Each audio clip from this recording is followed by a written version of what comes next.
Good morning, good afternoon, good evening. This is RedSunGamer, Son of a Podcast, episode 35. Today's date, 17th of March, 2012. And we've got Kyle. Hello, hello. Hey. And no Steven. Steven is out with his woman. Well, he's got his priorities, so. I think he's got his priorities, spot on. Yeah, I don't blame him, to tell you the truth. Because I said last week, I think I said it on NeoGAF that I was going to be recording from a car, and I'm not. I'm quite happy I'm not. I was thinking of recording from a car because I should be now in my second home in a log house in the middle of Gifu. But yeah, You're not. I'm not. You're still in Nagoya. I'm still in Nagoya, so. Yeah, I was meant to take a vacation with my wife because on a Tuesday it's a Equinox Day, right? Yeah. It is. So, and I had a Monday off. So I had basically Saturday, Sunday, Monday, Tuesday, and then back in work on Wednesday. But my school requested me to attend their graduation day. What a pain. On the Monday, which totally screwed everything up. Yeah, let's just throw that right into the middle of your extended weekend here. Yeah, so they totally screwed that up and then basically turned my wife into a raging loony. Yep. So she wasn't exactly pleased. I can't imagine that she was. No, because it was all, I mean, we'd had this prepared and outlined for the last month or so. It was Right. We booked Kohana in for skiing and snowboard lessons. Wow. For that Monday, and then it's all been messed up and stuff, so yeah. Well, it's Japan, right? When they ask you to work, what are you going to do? You grin and bear it, right? Yeah, you got to kind of bend over and take it, and that's right. Especially now because it's the end of the semester in Japan, for schools anyway, and because it's at the end of the semester, you kind of got to bend to their rules, because if you don't, the new semester, which starts in April, they basically won't rehire you if you just mess around. And if That's you right. say, like a contract system, right? Yeah, it's a contract system. So if you say no, they'll just take that into consideration for when they start hiring again in April, which is in 2 weeks. So it'll be fresh in their mind that you turn them down. So yeah, you best not do that at the end of the month. Maybe you can do it at the start of the semester, and they may forget it. Yeah, exactly. That's exactly the way you do it. So I'm sure as you get into more and more of these contracts, you've figured out the best ways to kind of be flexible toward, get them to be flexible towards you with, having your name at the top of the list for rehires or whatever. Exactly. Well, I've kind of got a bit of pull and push with them at the moment, because when the Tokyo Game Show comes around, I got to take the 2 days off, right, which is a Thursday, Friday. Sure. So I kind of got to keep them sweet. So if they ask me to do a day where I'm not meant to, there you go. And I take 2 days off to go to Tokyo Game Show. So I guess there's a bit of push and pull, right? Yeah. I mean, and that's fine if you can get it to work out. This would be my first Tokyo Game Show this year if I'm able to go. So I'm hoping that I'll be able to go too. I was looking at going last year, and it just didn't really work out. So yeah, it's great. Well, last year was kind of, maybe you didn't want to go because they turned the air conditioning off. Yeah, I read all about the sweaty alleys full of nerds. Men and nerds, and half naked cosplay girls, which created more nerds. Not created, but you get what I mean. Yeah, it did. It made everyone basically, sweat more. So create demand for nerds. You know that the hashtag is my body is ready. Yeah. Well, that turned into my body is sweaty. Which just sounds awful. It's a great play on words there, but that just, oh man. Yeah, but you could tell anybody who was at TGS, because the end of their Twitter feed was my body is sweaty. It's wow. So you had to basically carry a towel around with you, because if you didn't and you shook someone's hand, they wouldn't be too pleased. Yeah. For anyone who has never really lived in a humid area, or whoever's, not been to Japan, oh boy. I'm from a relatively non-humid area myself. I remember the first time I came to Japan was right in the middle of the summer, and holy cow, you just are sweating constantly, and it's a self-shower. It is. You feel like you are just in a sauna all day, and you feel like there's no point in taking a shower because the second you step out of the shower, you're just sweating anyway. Yeah, on average, I was taking 4 showers a day. Yeah, it's like that. It's pretty awful. It really just is so, the Japanese call it mushiatsui. Yes. It's just sticky and hot and gross, and everyone's like that, and you just kind of have to bear it and deal with it. Mm-hmm. And everyone is just really stinky. It's pretty bad. And on top of that, they don't believe in real deodorant here. No, they don't. Japan. Yeah, they don't use the deodorant that I'm sure many of our listeners are used to, like roll-on deodorant or the white deodorant. Yeah. They do have spray deodorants here, and they're useless essentially, but some people use those. But no, your average person does not. I mean, even most Japanese do not use any sort of a roll-on deodorant on their armpits or anything like that. They just carry a towel, which is usually just hung around their neck, right? Yes.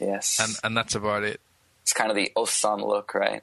Yeah, they do that, but the thing that gets me is that they use that to like wipe their pits and their back of the neck, and then they rub their face on it as well. Yeah, no, it doesn't matter to them. It's the towel for sweat, right? But it's like, man, you just wiped your pits with that, and then now you're wiping it over your face. Do you know how bad you smell? I am excited that it's not as cold as it used to be, but the more I get to thinking about summer again, the more I realize that I was okay with how cold it was for a little while. Right. And I'm not quite ready for that crazy humidity and just overall, obviously I'm sure that all of our listeners know about the earthquake that happened in Japan last year and a very devastating time. And as a result of that, they asked the entire nation to basically use less electricity. Of course, the nation has to conserve its electricity with what's going on at the nuclear plants. So as kind of a side result of that, nobody was really using air conditioning. And so it kind of just added. Last summer was just incredible with just the heat, and there were people dying from the heat. And, as Japan as a nation was really watching their electricity as they had to and as they are still actually doing. But it just created an extra situation on top of the already devastating national disaster that they experienced. And so even now, even looking forward into next summer, we're still looking at, a bit of a setsuden, their electric, conservation. Right. The thing is in Japan is they can't share electricity from the east to the west. Right. Because it's split 50 hertz in the west and 60 hertz in the east. That's right. And they can't exchange. They can't share power between the two sides of Japan, which is completely crazy as far as I'm concerned. It's madness. It's like one side is like the east side is like America, and the west side is like Europe or England because that's 50 hertz, and that's what it is in England. And it's just madness. It divides the country in half. It's like the Berlin Wall of electricity. It's really stupid. When I was told that, I was like, "What? Really?" And then I looked. That's when I realized when I looked at like the AC adapters, like plugs you put in the wall. That's why it always says 50, 60 hertz. Always. I never realized that was the reason. That's why. And that was the reason why it says 50, 60 hertz on it, is because in Japan there's two currents. Well, it dawns on you and you go, oh. And then about 2 seconds later you go, why? Why? Yeah. Why? Yeah, exactly. Why? Yeah. I don't know why what the reason was behind it, but that's the reason. But yeah, when you went to Tokyo Game Show, the air conditioning was on, but it was on for I think it was 29 degrees. Sure, which isn't really helpful, especially in a crowd of many people close together. And you're going to generate so much body heat. Not only that, you've got all the TVs and all the video game machines going on as well. Oh, yeah. So it's not 29 degrees in there. It's more like 32. No. Yeah. It's quite hot. Also, you just mentioned that it's been a year since the Japanese earthquake. That's right. Did you notice anything in Osaka? I was out and about when it happened, and I kept looking at my clock to make sure that I saw, I matched up the times and everything. And I myself, of course, observed a moment of silence and kind of stopped and took my headphones out. And I did see a couple of people. I had heard people talking about it earlier in the day, and I did see a couple of people kind of stop and notice, but nothing nothing special. No chimes, no bells, no like stopping the traffic or anything like that. And granted, I was very close to Denden Town, which you might not really associate as being a place where you might hear that sort of thing. Denden Town is what, for the people who don't know? Denden Town is Osaka's Akihabara, which is like the electronics district. Right. In recent years, Denden Town, as well as Akihabara, have turned more into the like Chinese tourists / maid cafe districts. However, they do still have their roots in gaming and yeah. I know Akihabara has some decent arcades, but Denden Town had none. It had no actual video arcades until Taito Station just opened up like a week ago. Okay. And I was so excited I went in and filmed a video of it and uploaded it onto my YouTube because it's a really good arcade. I got kicked out. Until I got kicked out, yeah. The lady, yeah. She was quite nice, however, I had to stop filming. Yeah. That's it's always the way though, isn't it? They don't let you film in the people who are actually playing. Right, yeah. And so I knew that, of course. However, I'm sure that you know a little bit about this. As foreigners here, you can kind of play up a little bit what I call the gaijin card, right? And just be like, oh, I don't know better. I'm just here I'm on holiday, I'm on vacation. Enjoying it. It's not like I've lived here, and know better.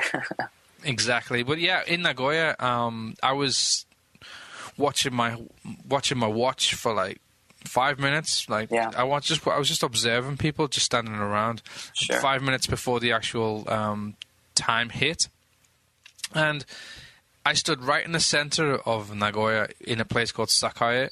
Sure. I know Sakae. Yeah. So I was standing right there, right in the middle, and there's people obviously all around. It's like the main part of the city. Not one person stopped. Man. Not one. Everyone just carried on going, doing their shopping. I stopped. I took my headphones off, took my hat off. And I looked at, because I just finished Japanese school. Right. So I couldn't go. I couldn't be with my family. So I took my iPhone out and just looked at my pictures of my family. Yeah, absolutely. For that 1 minute, so I did a 1 minute silence, but just looking at a picture of my family. But while I was doing that, I was just quickly looking around. Not one person. Not one. I was really kind of upset that I was thinking that Japan keeps talking about themselves like they're this one unit, they're a unity. They're all together. They're all thinking the same. Yeah, all these slogans that have come out. Yeah. Like Gambare Japan and stuff like that. Right. It's bullshit. I'm sorry, not one person stopped. Maybe people in their homes or other districts did. Well, I know that obviously it was on TV for like an entire week leading up to the anniversary there, and there was a lot of stuff there. But you're right. I guess people weren't observing it so well. I know that, and for our listeners who might not know, Nagoya was not really affected and is... No, but we felt it. Right. No, we totally felt it. Japan felt it, sure. I'm sure that they did a lot more in the East, and I know that on Steve's Twitter I saw that... excuse me. On Steve's Twitter I saw that he said that the boats in the harbor. Yeah, in the harbor all sounded their horns. Yes. At the time, which is nice. It's very nice. Well, even in Nagoya, there's a church just off Nagoya, and that didn't even ring a bell. Really? Yeah. That's kind of disappointing. I mean, that's kind of sad, right? There's no bells. They have air sirens there. They have a speaker system as well throughout Nagoya, throughout Sakae, and they play music over it during Christmas time. Yeah. Nothing. There was police actually on the crossroads. I was observing the police, but they were there for some kind of peace protest for renewable energy. Yeah, lots of those going on in Osaka as well. And they didn't do anything either. Yeah, that's sad, man. That's really sad. So I was quite kind of shocked because I was thinking, as I've just said before, Japan was always promoting themselves as we're all together, we're all in this together, and I was like, nah, you're not, man. No one. I'm sorry. Yeah. I mean, that's just because we're a ways away from where it actually occurred doesn't mean to say that we're not affected, because my family was affected. Well, absolutely. No, I didn't mean that. No. What I'm saying is my actual real family were affected in They live in Sendai, Yeah, and around the there. area was totally destroyed. So they all had to escape and go to another person's house and live in another person's house for like a week or so. Yeah, they had no electricity, no gas, no running water. So part of my family was affected by this. Yeah. So, and for me, I mean, in full disclosure here, I was not in Japan during the catastrophe myself. I was working in the States, but I was working for a Japanese company. And at the time, we had many, many branches in the area that was affected. And yeah, we lost, I think it was eight employees lost their lives. 8 employees of the company that I worked for lost their lives in it. I mean, it really hit my company hard. It was really rough. We had another few hundred who, like you said, were also living out of shelter-like areas or spending a lot of time in the stadiums or in the schools just because they had nowhere to go. And many people still don't have homes. It's very, very sad. And and the government doesn't seem to want to help them either. It's like they don't have because they had to fill in some kind of form and survey and stuff, and apparently some of the people didn't pass because they've already got some kind of accommodation to live in. I see. So they don't get anything because of that. So they don't get anything. But that was bullshit because they got no house. They're not living in a house. They've erected a tent.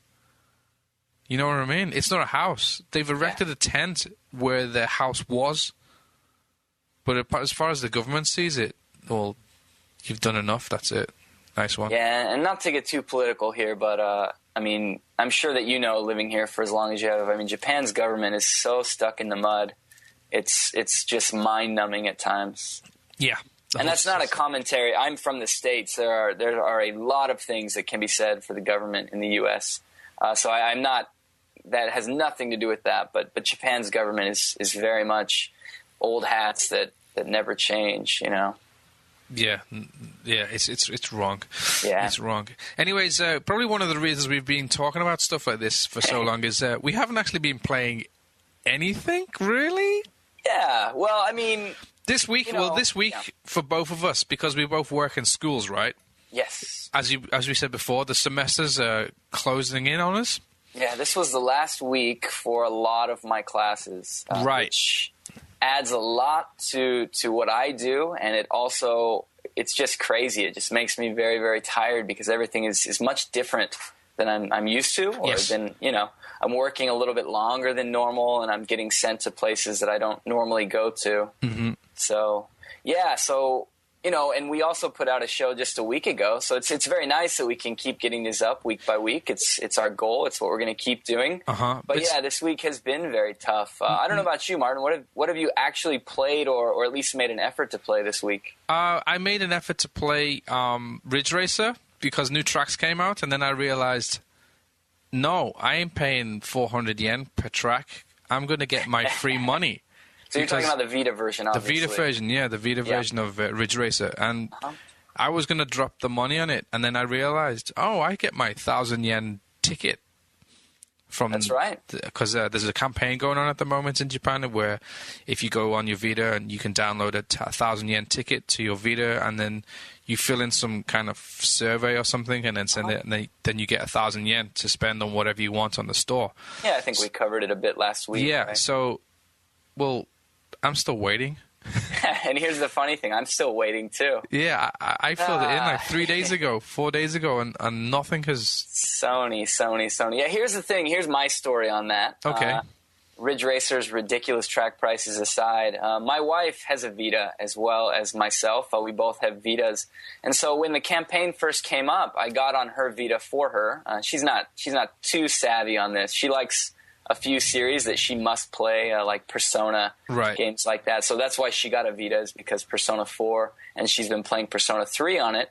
A Vita is basically the Persona machine, if you didn't know. In the near future, you'll be able to have pretty much every Persona ever made on the Vita. So pretty That's awesome. But sidetrack there, I got on her Vita, and I downloaded the ticket. And so I thought, I'll do this for her. And on my Vita, I was actually on a U.S. account at the time because I was playing Trails in the Sky in English on my Vita, so I was on my US account. Right. And I was very close to the end, so I figured once I finish, I'll just flip over and do the campaign ticket on my Vita. I'll just wait till I finish the game. Well, it was probably about a week ago, I guess, right around the time, maybe last Sunday or so, that I got on my wife's Vita and downloaded the ticket. And, yeah, it took 2 or 3 days, but she did get the email finally for the survey. So I filled in her survey and got the 1,000 yen ticket. But for mine, just like you, I think 3 or 4 days ago, I finished the first chapter of Trails in the Sky, Sora no Kiseki. Mm-hmm. So I flipped my Vita over to the Japanese account and downloaded the ticket 3 or 4 days ago. Been checking my mail since, not frequently or anything. I have an iPhone, so I don't, I haven't been super impatiently awaiting it, but nothing. And can it really be that they're that swamped on these tickets? I mean, I guess there are, X 100,000. 600,000, right? Yeah. But come on. If you're going to offer this kind of thing, shouldn't you kind of be on top of it a little bit more than that? And it's not like you can go into the store and repurchase it because it's oranged out. You can't actually click the button anymore. Maybe they didn't get my registration. Let me do it again. No. Once you do it, you're done. So... Yeah, not much you can do on that front, unfortunately. I've been playing Ridge Racer. I played a bit of MotorStorm RC, but that was when I was on my US account. Okay, sure. But I'm not going to talk about that because it's a Western game. Sure, yeah. But it's awesome. And it's not available in Japan yet. I don't know when it will be. I think they said the end of March, and it's coming out at 600 yen, was it? Pretty cheap. So it's not free like the U.S. version, but at the same time, the U.S. version is free, but it has a bunch of downloadable content that's paid, right? Yeah, it's got commercials or adverts for Scion. Yes, Scion. Yeah, so they released the base game for free thanks to that.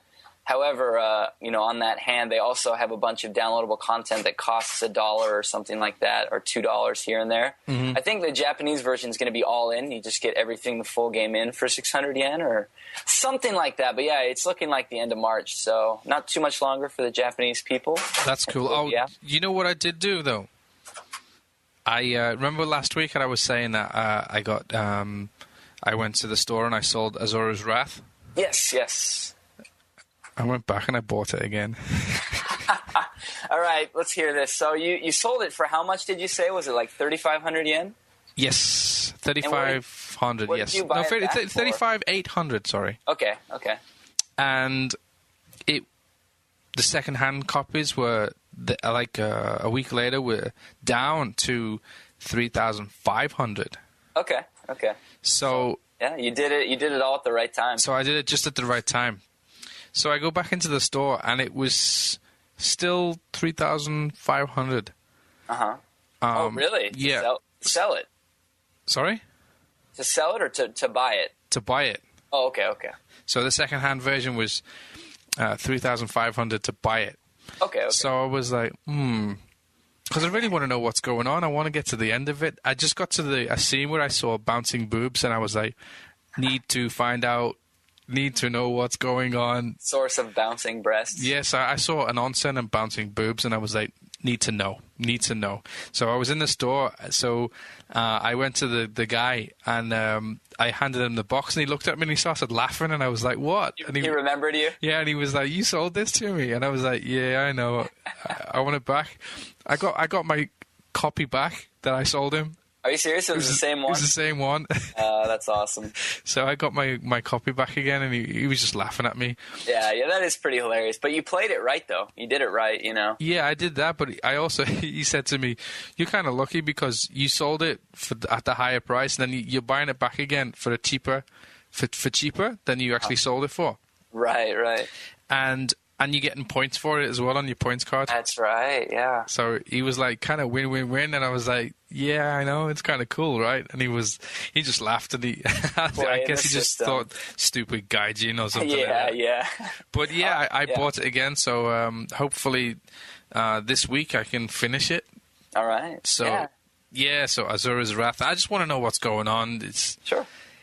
And it shouldn't take you too long to finish. You should be able to blow through that thing. Yeah, I should do it in about, 3 or 4 hours or so, if I can actually get some time into it. So see what happens, do that. Sure. So Yeah, I'm going to do that. I'd like to finish Binary Domain. I still haven't finished that. So you still have that, though?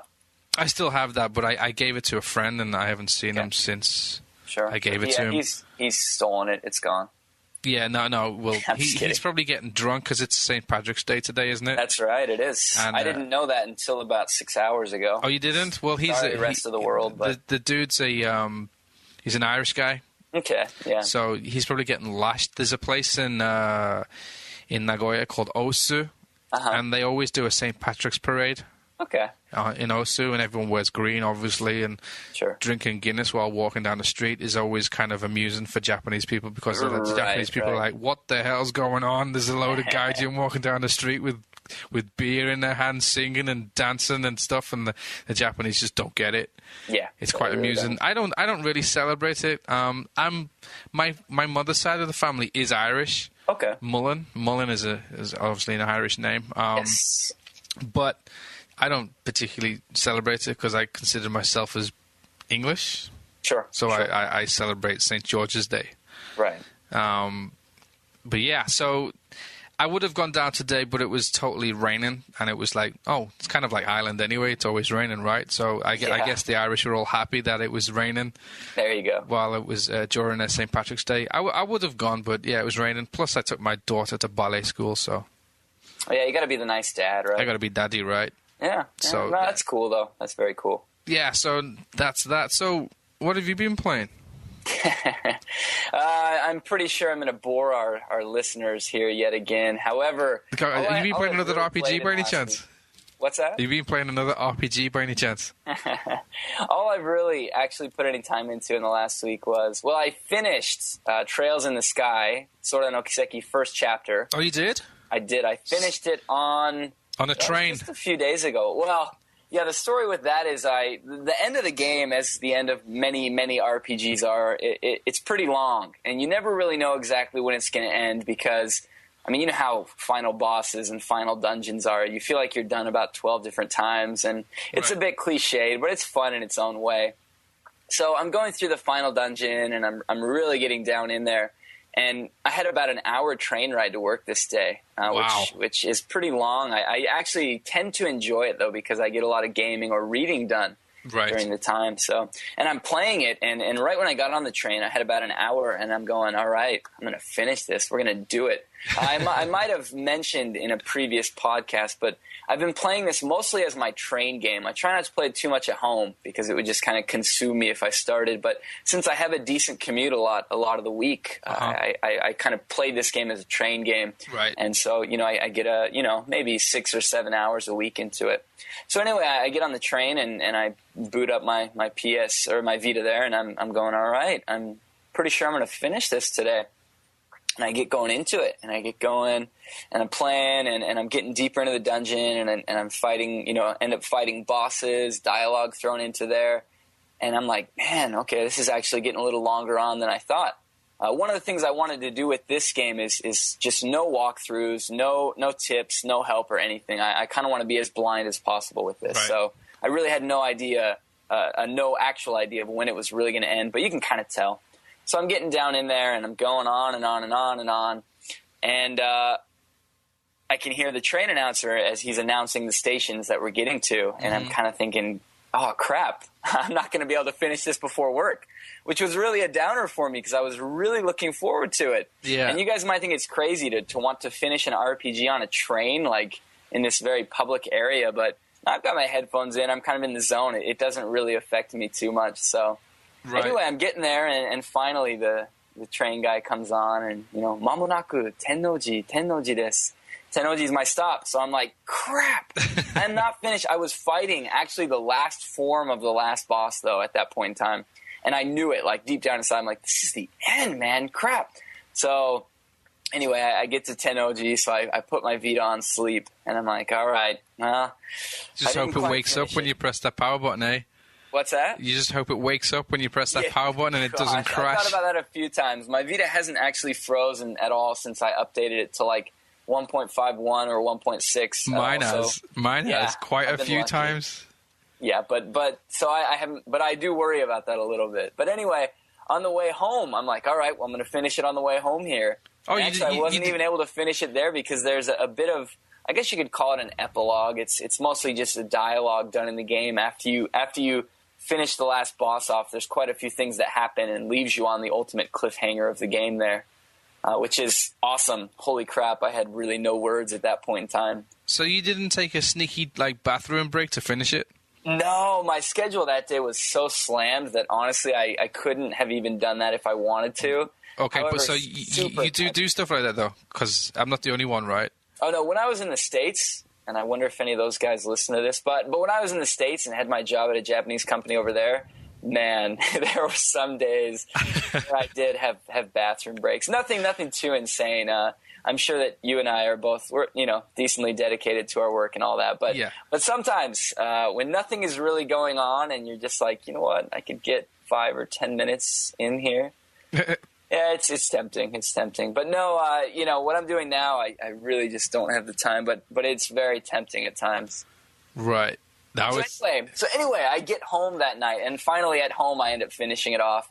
And again, man, the one thought that was just going through my head so much was, I'm so very glad that I understand Japanese to at least the extent that I'll be able to continue the series, because I don't even know how the people who finish this game in English and can't play the sequel feel. Because on one hand, you just finished an awesome game, an incredibly well-made game, and even a game that's as dated as it is doesn't feel dated. It's very, very good. But on the other hand, holy crap, you just feel like you're hitting the tip of the iceberg with what's really coming. So I did anyway, on to that. I did start second chapter, so Sword no Kiseki SC.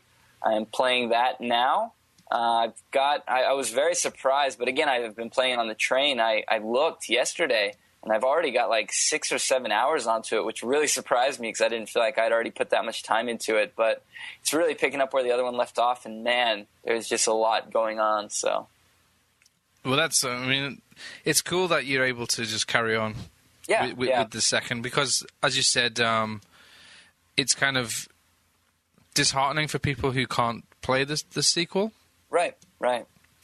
And that would always make me question whether or not I'd want to start it in English anyway.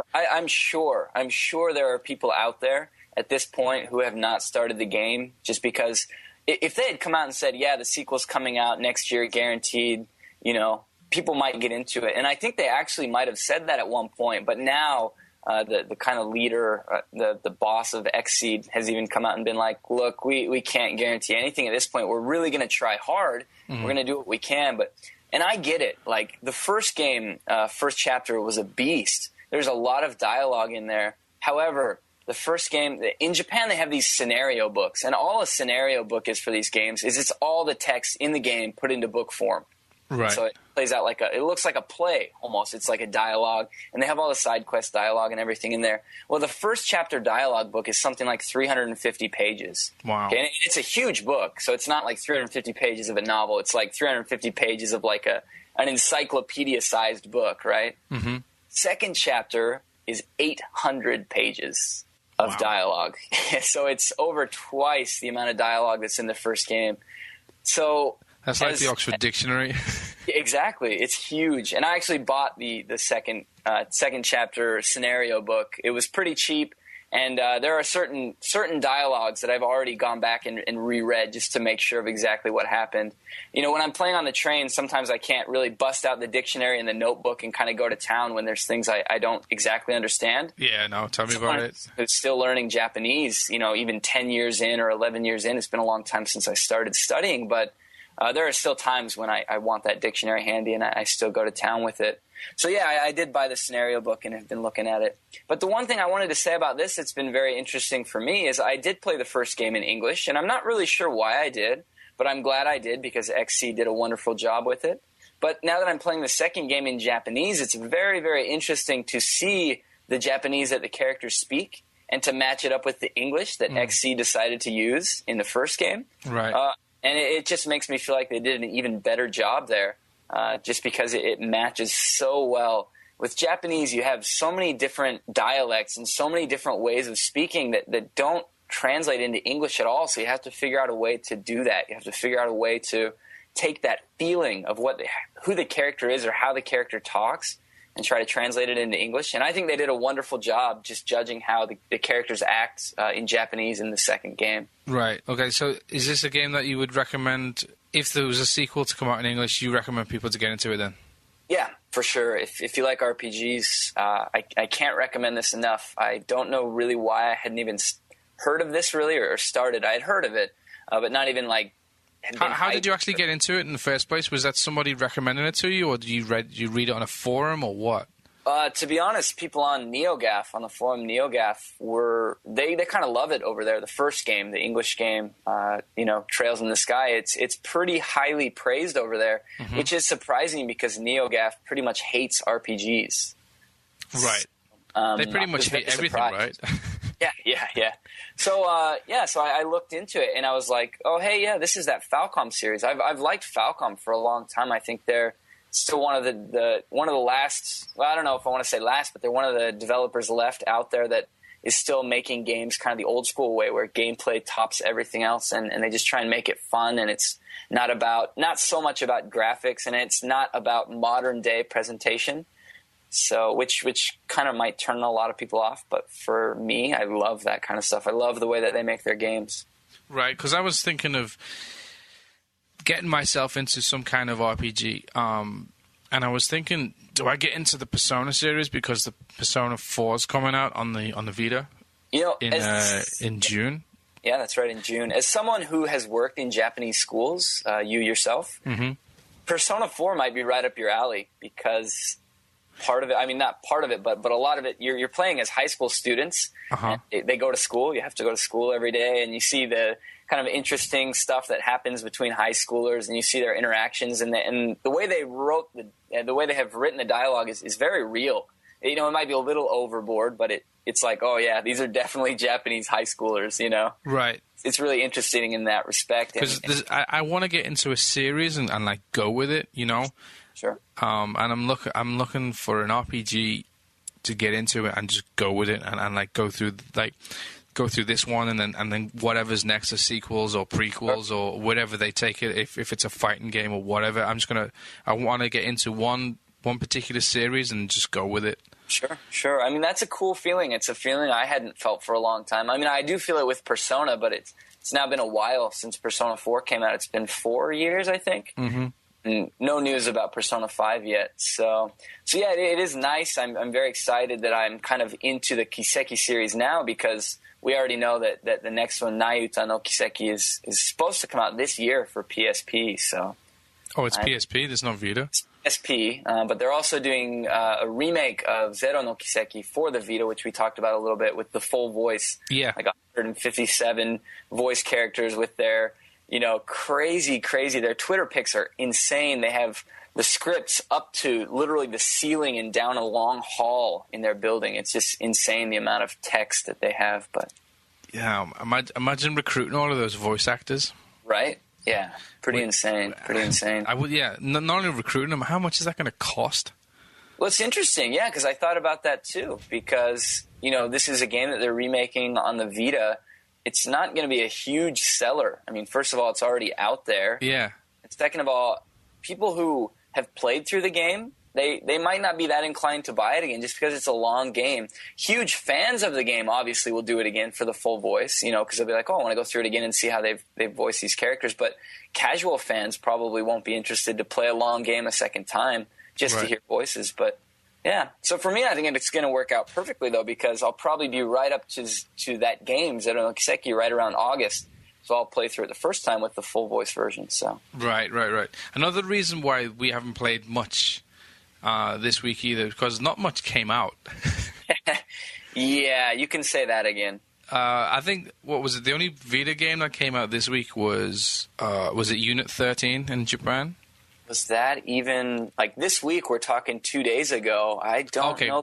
Black Lagoon, right, on the Vita was... Oh, was that 2 days ago? Okay. Yeah, I think so. Yeah, because Unit 13 was a week. Oh, okay, was that a week ago? Okay, that was last week. Okay, Black Lagoon is a pachinko game, right? Pachinko parlor, Pachisuro, right? Yeah. Slot game.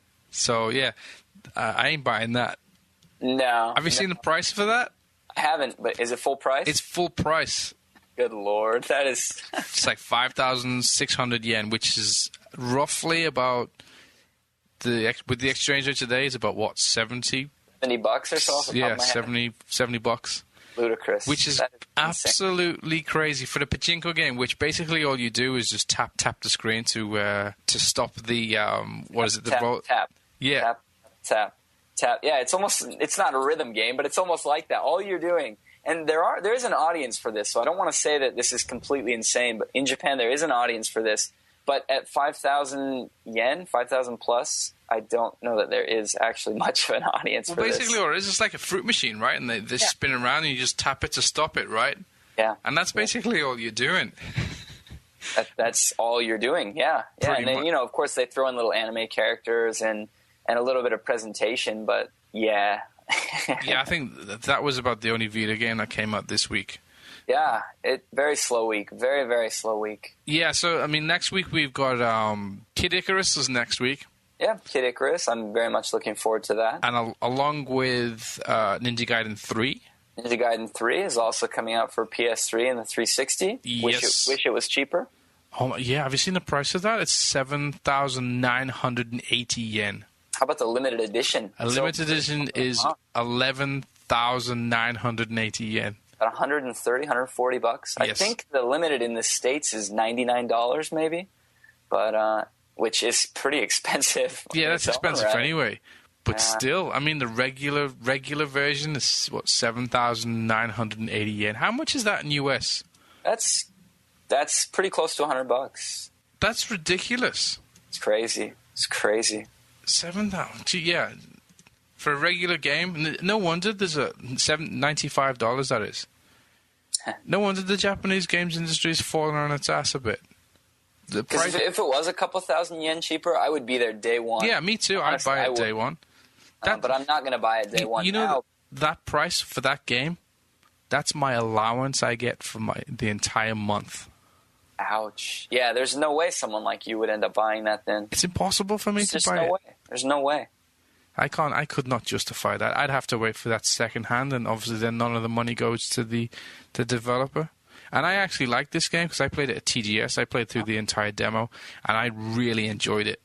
This kind of game is right up my alley. I never actually played Ninja Gaiden 2, which I kind of lament. Maybe I'll get that on the cheap first and enjoy Ninja Gaiden there. I'm still actually playing Ninja Gaiden on the Vita, but it's been sidetracked a little bit. But that is a game that I cleared in the past, obviously. But Ninja Gaiden 2, I would like to play that, and then get that on the cheap, and then maybe by the time I get up to that point, this game will be discounted. I'm not expecting this game to stay expensive for very long.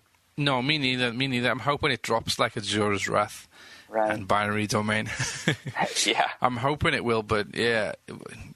I would love to play it, and I would love to play it next week. It's just not going to happen thanks to that price. And, you said your allowance. I definitely spend more on games a month, at least currently, than you do. Uh-huh. But even with a bigger budget, there's just no way that I'm going to spend that on this game. Yeah, I don't understand why the Japanese games are priced so dramatically. I mean, for instance, you get a Sony game on a PS3 could be as like Uncharted was what 4,980. Something like that, yeah. Right, that's Uncharted 3. Mm-hmm. And that's a game with a... I mean, that game is beautiful from start to finish. The production values are the best. Like, yeah, it's a blockbuster. Yeah. But then you get this, and it's like 3,000 yen more? You know what it is, though? A lot of it is third-party companies trying to, I don't know about take advantage, but just trying to basically do what they want. Well, and I don't know why they get away with it here, though. In the States... You have kind of the maximum amount for these games. I think it's $60, $60, right? Yeah. Yeah, and you just don't cross that. If you cross that line, I don't know that people will probably buy your game, or there will just be such an outcry, right? Yeah. But here, it's just like, let's just price it as high as we need to, or, and I say need. I don't believe that there's a need. It's just crazy. I mean, because this is the same situation I see myself a lot in.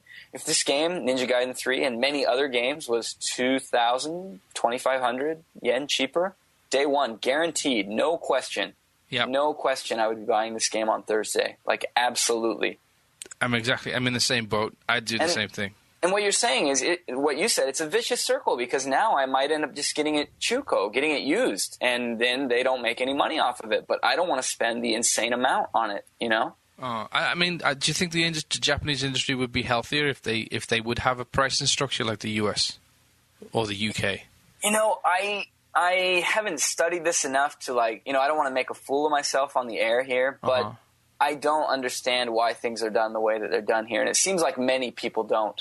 So I wish things were a little more uniform, because they're not at all, and it just drives me insane to see that they just kind of set their games at whatever price they want. And it's not like whatever price they want up to $60 like the States. No, it's whatever freaking price they want, you know, up to sky's the limit. So yeah, madness. Until you put your wallet away and you say, no, thank you. Yeah, which is kind of the point I've come to on a lot of this. So deal breaker. Especially when you see the prices that most of these games hit within a month or two.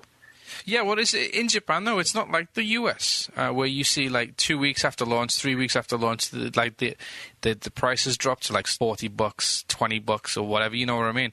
In Japan, the prices kind of stick for quite a while. Yeah, it really depends on the game, but some of them definitely stick. But even when they stick, I find that, you know, since people are trading in a lot of used copies, what comes down first is the used price, not the new price. It's not like they come down together, you know, because they get so many used copies. They're like, oh crap, we got to sell some of these before we build up too many, you know. So they lower the used price. So what happens? People buy the used copies instead of buying the new copy, which is still at full price. That's not healthy for the industry at all. It's the stores like that, though, because the store's getting all of the money. Well, absolutely, they're getting all of it. Yeah, but it's not healthy for the industry. No, but I mean, like One Piece, you know, the One Piece has sold like 800,000 units already. Madness, and I didn't expect it to have as big of a second week as it did. Yeah, it had a huge second week, but not only that, have you been to any video game stores and seen how many second-hand copies there are on the shelf? I didn't look for it last week. I really wanted to. I went today. Just something I missed out on. I went in 2 stores today. And in the 2 stores I went into today, I saw 12 in one store and 15 in the other. Yep. I'm not surprised at all by that. I'm going to check it out tomorrow. I'll report on Twitter. I'll take pictures if I can. Yeah, it's a Muso game, so I'm not surprised. No, I'm not surprised at all, especially after the word of mouth on it, which was not very good. Exactly. But because of that, I'm surprised it's still selling new copies. I know. What is it up to now? It's up to something stupid, isn't it? Yeah, it really is. It had a huge second week, and good for it. You know, I mean, if 90,000 units in its second week. Yeah, I mean, if you look at the percentage drop, it was an 86% drop, but it sold so many units in the first week. Wasn't it one of the top 5 PS3 debuts of all time? It was. And so, obviously, even with a drop-off like that, you're still looking at 90,000. Even with an 86% drop, this game was the highest-selling game the following week. Actually, no, I think it was the highest. The first week of sales was in the top 4 of the highest-selling all-time PS3 games in Japan. Yeah. I think Gran Turismo 5, Gran Turismo, what was it? Prologue. Yeah. The demo. Right. Yeah. The demo, Metal Gear, and Final Fantasy 13. Yes, were the only ones that beat it, but that was sales in total. This was sales from 1 week, and it had already jumped into like slot number 4 or 5 or something. Which is yeah. I mean, I think that those games, the ones we mentioned, debuted higher as well. But I think you're right in that this game had a huge first week, which also propelled it into a huge overall charts. You know? Yeah. Yeah. I mean, it's nuts. I mean, I'm sure you know, and I know the madness that is One Piece here in Japan. It's everywhere. It's everywhere. It's one of the only kind of anime series out there right now that you can like and still not be considered a nerd, I guess, if that makes sense. Teachers like it. Teachers were. I got teachers in school who were maybe a One Piece T-shirt or sweater or pants or even shoes. Yeah, and people will reference it very, very freely, and you don't get like, oh man, One Piece, you're a nerd. Yeah. No. This is very pop culture. It's very normal. So that is definitely propelling it, but just the quality of the game and presentation-wise, and if you look at the videos, it looks like a beautiful game. It does, yeah. It does. Yeah. It looks like an anime. Yeah, but apparently it's just not that fun. Yeah, well, it's a Muso game, so what do you expect? There's nothing. Sure. Yeah, very surprised by that. If you want to just hit X and square all the time, go for it. Yeah, with beautiful things happening on the screen. Yeah, that's a Muso game for you. I tell you what, though, if you're talking about sales, though, what surprised me, even though it's like still number, I think it was 15 on the sales chart, was Unit 13 for the Vita. Yeah. Even it's all 8,000 units, which just made me laugh. I was like, really? But I'm pretty sure that the Media Create, they don't take in account of Amazon and stuff like that, right? Sales. There's no Amazon on this, is it? It's just... Oh, I don't know about Amazon. I'm pretty sure as far as retail sales go, that kind of gets made up for. What they definitely don't count is download sales, which this is kind of like between fanboys, this is kind of a battle. You know, Nintendo fans are like, oh, well, nobody's downloading games anyway. And Sony fans are like, well, even a little bit, you know, means that it's not reflecting the full total. And this kind of goes back and forth. But yeah, they're I think as far as Amazon and that kind of retail stuff goes, I think that, I don't know if they're getting exact numbers. Obviously, this is not an exact number. Media Create is never exact. It's done using a formula.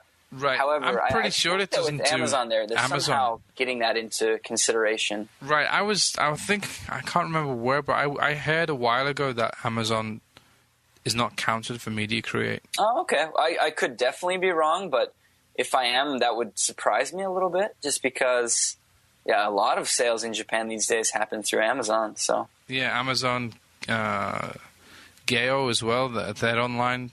Gayo is a DVD rental store also / game seller. Game seller, yeah. But they have an online, and they're pretty. Their prices are pretty.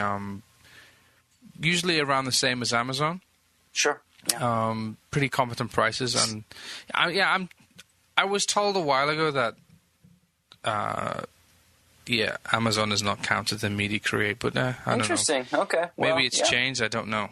Yeah, I'm not sure. I have no idea, but anyway, Unit 13, 8,000 units. Here's the sad thing about this. I mean, we have a game in the top 15 for the Vita. You know, okay, 8,000 units, which is not anything. It's really, really bad. Right. But you know, like Sumioni came out for the Vita, a month or so ago. I believe, I could be wrong, I'm pretty sure it didn't even make top 50. Sumioni? Yeah, in Japan. Wouldn't be surprised. Which means it sold like horribly. Like we're talking low single thousands, like 1, 2, 3,000 here. So it is nice to have a game, I guess, for the Vita in the top 15. That sounds really, really sad. But it does, right? But the fact that it sold 8,000 units and it's a shooter, it's kind of hilarious. Well, if you look at the top 10 of the Media Create, there's 1, 2, 3, 4, 5, 6, 7 3DS games. Yep, 3DS is dominating. Yeah, dominating. Was it Hatsune Miku? Hatsune Miku was 2. Yeah. Then you have at number 5 Metal Gear. Snake Eater, which was new out last week in Japan. And in descending order, from number 5, 6, Mario and Sonic at the London Olympics. Mario Kart 7, Super Mario Land 3D, Harvest Moon, and Monster Hunter. That's from 5 to 10, and they're all 3DS games. It's killing it. And, the thing about this is... sometimes people buy crappy games based on IPs or based on this or that. Mm-hmm. The thing about this, though, is 4 or 5 of these 3DS games in the top 10 here, these are like really, really quality experiences that you're not going to get anywhere else. Yeah, they're all good games. They deserve to be there, and they're killing it. So props to that. I own actually almost all of them, so I can attest to that. You bought Mario and Sonic? I do. No, I'm not speaking about Mario and Sonic. I didn't think you would. That is not one of the games I was talking about. I thought you were owning up to buying that. Absolutely not. I'll never admit it. Okay. So you bought Hatsune Miku then? No, I have no interest in this game whatsoever. Oh, really? I love the PSP games. This one, to me, with the chibi art style and all of that, and the way that they're selling it, it just screams like my first music game. Yeah, which is fine. It's totally fine. I just think I'm not the demographic here. Right, Mehdi played it at TGS last year, and he said it was far too easy. Sure. And they always have harder modes in these things, but even with that, having played the PSP versions of the Miku games, which are great music games, and even playing it in the arcade from time to time, I just think I'm not the demographic for this game. It might be a good game. I'm not trying to say it's not, but I don't know that even most of our listeners would even fall into the demographic for this game, to be honest. Right. Yeah, no. And it could be a good game, sure, but again, yeah. It does look like their Sega of their audience they're going after is teen girls. Right, and it kind of reflects in the sales, too, because this didn't quite sell all that well. I mean, it did post 86,000 units week one, which is good. But I think that they might have even expected more. The sell-through wasn't that high on it. Yeah. And it didn't sell as well as the PSP games have. And obviously the PSP installed user base is higher, but... Yeah, much higher, right. But, I mean, the fan base itself is there. So, yeah, I don't know. Pretty surprised that Street Fighter Tekken... Street Fighter Cross Tekken. Street Fighter Cross Tekken, didn't sell more units. You know what? I'm on both sides of the fence here. I am sick of Capcom and what they do with their fighting games. Right. Not that I make a huge difference here, but I've kind of taken a stand against it. After I bought Marvel for the Vita, I kind of realized, you know what? Screw this, man. I'm done. I'm out. Like... they really, really don't know how to treat a fan base very well. It's kind of insane, actually, and they've already done it with this game. And some people out there are going, well, they've already announced the prices for the download characters. It's like $20 for 10 characters, I think. Right. And sure, that might be cheap, but the characters are all already on the disc. Well, I think there's a reason for that, and I'll tell you why the reason for that is. Did you remember Mortal Kombat? Which Mortal Kombat? Sorry, Mortal Kombat, the latest one on the 360 and PS3. Don't know much about it, to be honest with you. Well, they had downloadable characters as well, and there was a whole problem with playing against somebody who had these characters and you didn't. Okay, yeah. I get that, and that's why they're on the disc. They're on the disc even if you don't buy them to stop that, things like that from happening. So there's no problems and there's no, So basically, they were covering that. But yeah, okay, they're asking people to pay for it. That's already on the disc. But to be honest with you, I'm just against the whole thing, period. I don't care. If it seems like it was supposed to be in there at the beginning, it should have just been in there from the beginning. And especially in these fighting games that are supposed to develop, as a competitive base, and they're supposed to be long burners where people are still playing them years and years from now at competitions.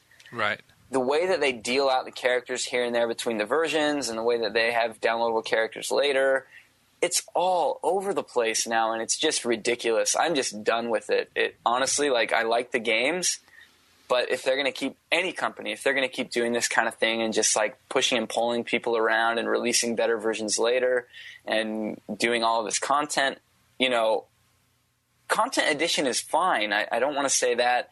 And I know that our listeners even are probably on both sides of the fence here, because there are definitely people with both opinions, and that's great. I'm just sick of it. The whole downloadable content issue that kind of came up in this generation of gaming, I just hate it. Right. Honestly, I'm so over it now. So you're not going to get the Vita version when that finally comes out? I might. If it's the and I think they might have actually already said something about it, but if it's the definitive version, that they won't release another version, and I'm pretty sure of that myself. Obviously, Capcom, whether they come out and say it or not, doesn't matter to me. But if it seems like the definitive version, all the characters are at least in there, then yeah, I'll probably pick it up. But yeah, if it seems like it's PC here and there and I'm going to have to pay more for stuff, I'll pass. And I just want to add, I don't mind downloadable costumes for extra money. Downloadable costumes are optional things, but new characters to me should not be an option. Right. That's game content. If you want a cool-looking costume that makes you look all fancy or whatever, that's great, and you want to pay for that, that's cool. But characters, it crosses a certain line with me. Okay, fair enough. I understand. Yeah. Alrighty. Okay, so... Yeah, so let's move on then. We've done some hardware. Okay, let's talk about some of the hardware, right? Okay. We've got the 3DS basically 69,000 units. Yeah, it's not hovered at the same area, but in the same area. It's kind of the same. It's like doing 70,000 units every week, right? Right. It's nothing. It didn't. You can't say it dropped, and you can't say it went up. It's doing what it's doing, and it's killing it. Like we talked about earlier. It's doing quite well. So yeah, I think last week it was around 70K. This week it's around 70K. So I am interested to see how Kid Icarus might affect this next week. Yeah, I wondered if anybody knows how it's going to sell. I wondered if Kid Icarus is going to have any reflection on cosmetic sales as well, because all of the ladies are going to be using the stand to prop up their makeup. I'm still trying to figure out what I'm going to use my stand for. I want to go to not be to play my 3DS. I want to go to McDonald's and do some kind of stupid parody or something, and just give it to girls with who've got makeup on and stuff, and just take photographs. There you go. Did you see that they're selling the stand separately as well for people who want it? Really? How many people are going to buy the stand? Honestly, take a guess. Yeah, no one. Yeah, people who do buy it might find more useful uses for it than actually propping up a 3DS, because that just doesn't make sense. And I get that they want, for Kid Icarus, you're using one hand on the analog and one hand on the stylus. Yes. So it helps to control. For that game, great, but I don't get the sold separately thing on the stand. That's kind of hilarious to me. No, I don't get that either. No, I have played Kid Icarus, though, and I do say you definitely need a stand. I don't know about that stand, but yeah, you need a stand, because when I played it last time, it was propped up from the back. Sure. It had like a metal clasp base stuck to the base of the machine, but it was rock solid in place. It didn't move. Sure. So yeah, I think that would obviously, it's the only way to play it. Play Kid Icarus is having it on a stand. So I'm looking forward to playing it. Very much so. Yeah, I'm really looking forward to it, because what I did play when I was at the Nintendo event last year, I really enjoyed it. I thought it was great. It looked awesome. It played well. The music was pretty sweet as well, so I was like, wow, okay, I'm looking forward to this. And yeah, it's next week now, so almost there. Well, why don't we talk about this a little bit? Talk about what, the music? Kid Icarus. Oh, okay, go for it. Yeah, give it a little bit of love here. First of all, Kid Icarus got a 40 out of 40 in Famitsu on Thursday. Is that money hats or what? That's a good question, because games like Nintendogs in the past got the 40 out of 40. Right. And I don't want to go too into this. It could be money hats, but this is a Sakurai game. Right. Of Smash Brothers fame. This guy is a monster. Yes. He makes amazing games, and he really, you can tell he pours his heart and soul into this. I haven't played it even like you have, so I can't say for sure my own feeling on this, but I would be surprised if this was not a wonderful game. Well, yeah, as I said, I've played it. I think it is. Yeah, and I'm happy to hear that. And yeah, I wasn't surprised to see they got a 40 out of 40. Again, 40 out of 40s these days are given out a little more frequently than they were in the past. Right. Partially thanks to the money hats. But that aside, it's just nice to see that hey, even if it was money hatted to a certain extent, this is a quality game. So yeah, I mean, there was the Famitsu announcement. And then on top of that, Nintendo came out and announced who the soundtrack contributors were. The kind of people that Sakurai had put together to make this soundtrack. And wow, my jaw just kind of dropped, actually. Go on, you want to name somebody? Sure. Well, first up is Sakuraba, which he's kind of hated in certain circles, but Sakuraba did a lot of details of music: Star Ocean, Valkyrie Profile, Baten Kaitos, Dark Souls. Dark Souls? Oh, really? Yeah. And Golden Sun. So his music is lamented by some circles for the Tales of side of things. Right. However, Dark Souls was obviously a great soundtrack. Valkyrie Profile and Star Ocean, particularly 2 and 3, I thought had wonderful music. So Sakuraba in there. Next up, we have Koshiro-san of Streets of Rage. Dude, I used to listen to that. I used on my Mega Drive, or as you call it over in the States, is the Genesis. I recorded all of that music off my Mega Drive. That's awesome. Because it had the headphone jack, right? That's right. On the original unit. So yeah. I would take my audio out and wow, this is long, man. Put it into my cassette player. Yeah, and that's record awesome. the music onto my cassette player and walk to school listening to Street of Rage on my Walkman. That's wonderful. Oh, it is great music. Yeah, it was amazing, and especially for back in the day. Yeah, yes. I absolutely loved it. So seeing this guy on here as well. But he also did ActRaiser as well. ActRaiser and Shinobi, so some classic franchises there. Yeah, ActRaiser was awesome. Yeah, more recently he has graced Etrian Odyssey, which is a recent favorite of many people. Not familiar with it, I'm sorry to say. Please don't kill me. It was a DS series and moving to 3DS now. So yeah, I don't really play DS. Yeah, I think it's a first-person dungeon crawler. Okay, so, not familiar with it. I hear that the games are long-winded but amazing. If you're into it, I actually haven't played any of them. I kind of want to start, though, after reading recent news on it. So anyway, so that's Koshiro-san. Next up, we have Takada-san. And he has some Capcom fame behind him. Killer 7, No More Heroes, and God Hand. Nice. Yeah, good selection there. I think I should just jump out of the window now before someone kills me. I haven't played God Hand. Oh, yeah. You're going to hear that from some people, man. I played it when it first came out in Japan, actually.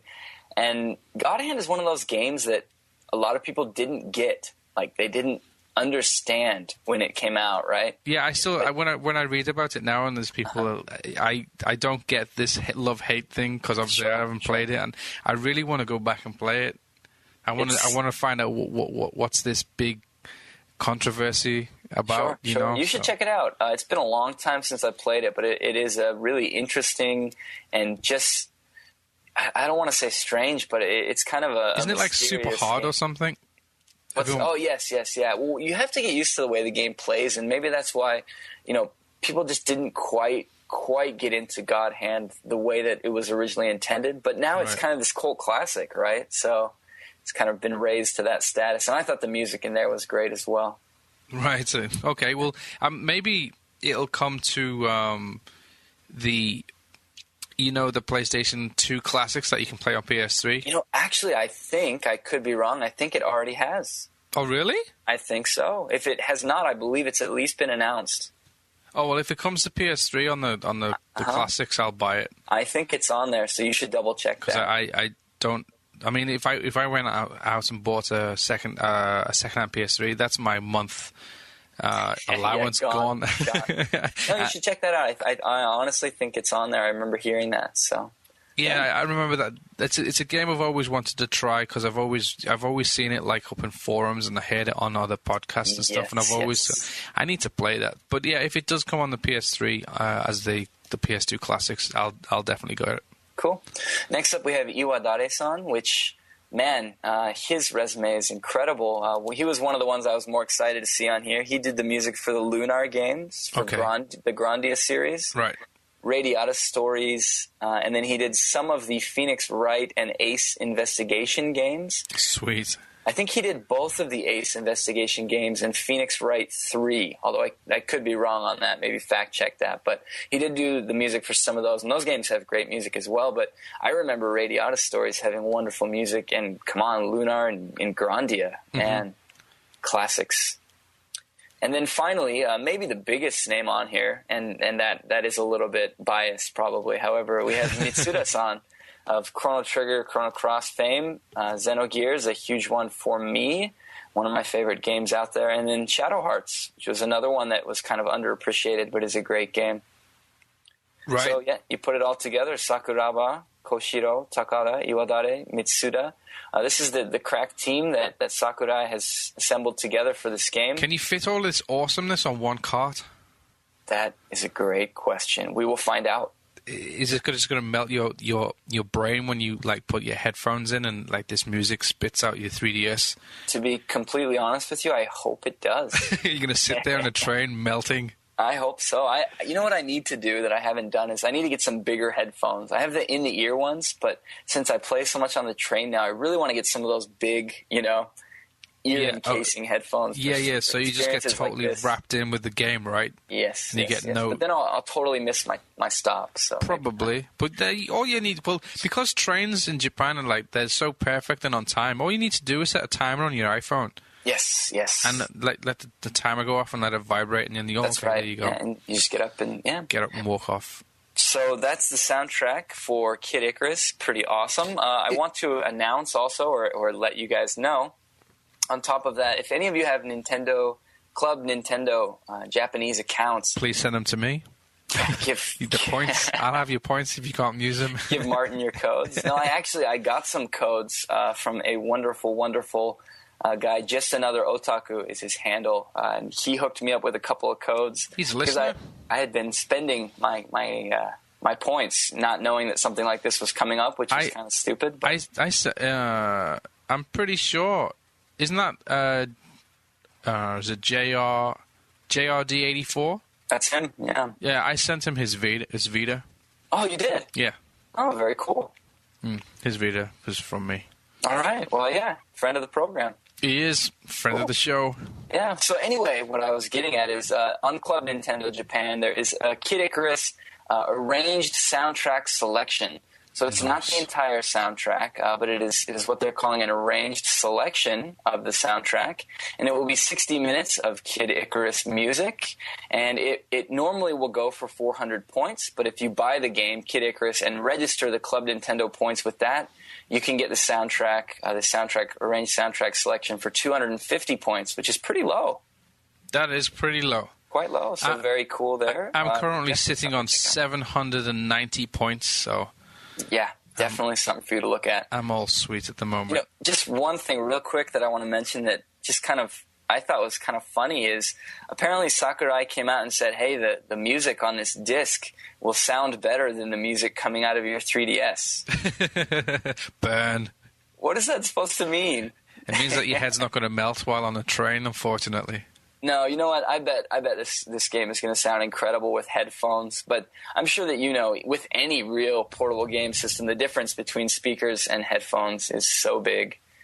It's something you definitely should look into, is playing with headphones if you haven't been. Yeah, it is. But I've got a nice 5.1 system, and it sounds awesome through that. You plug your Vita into that? Yes.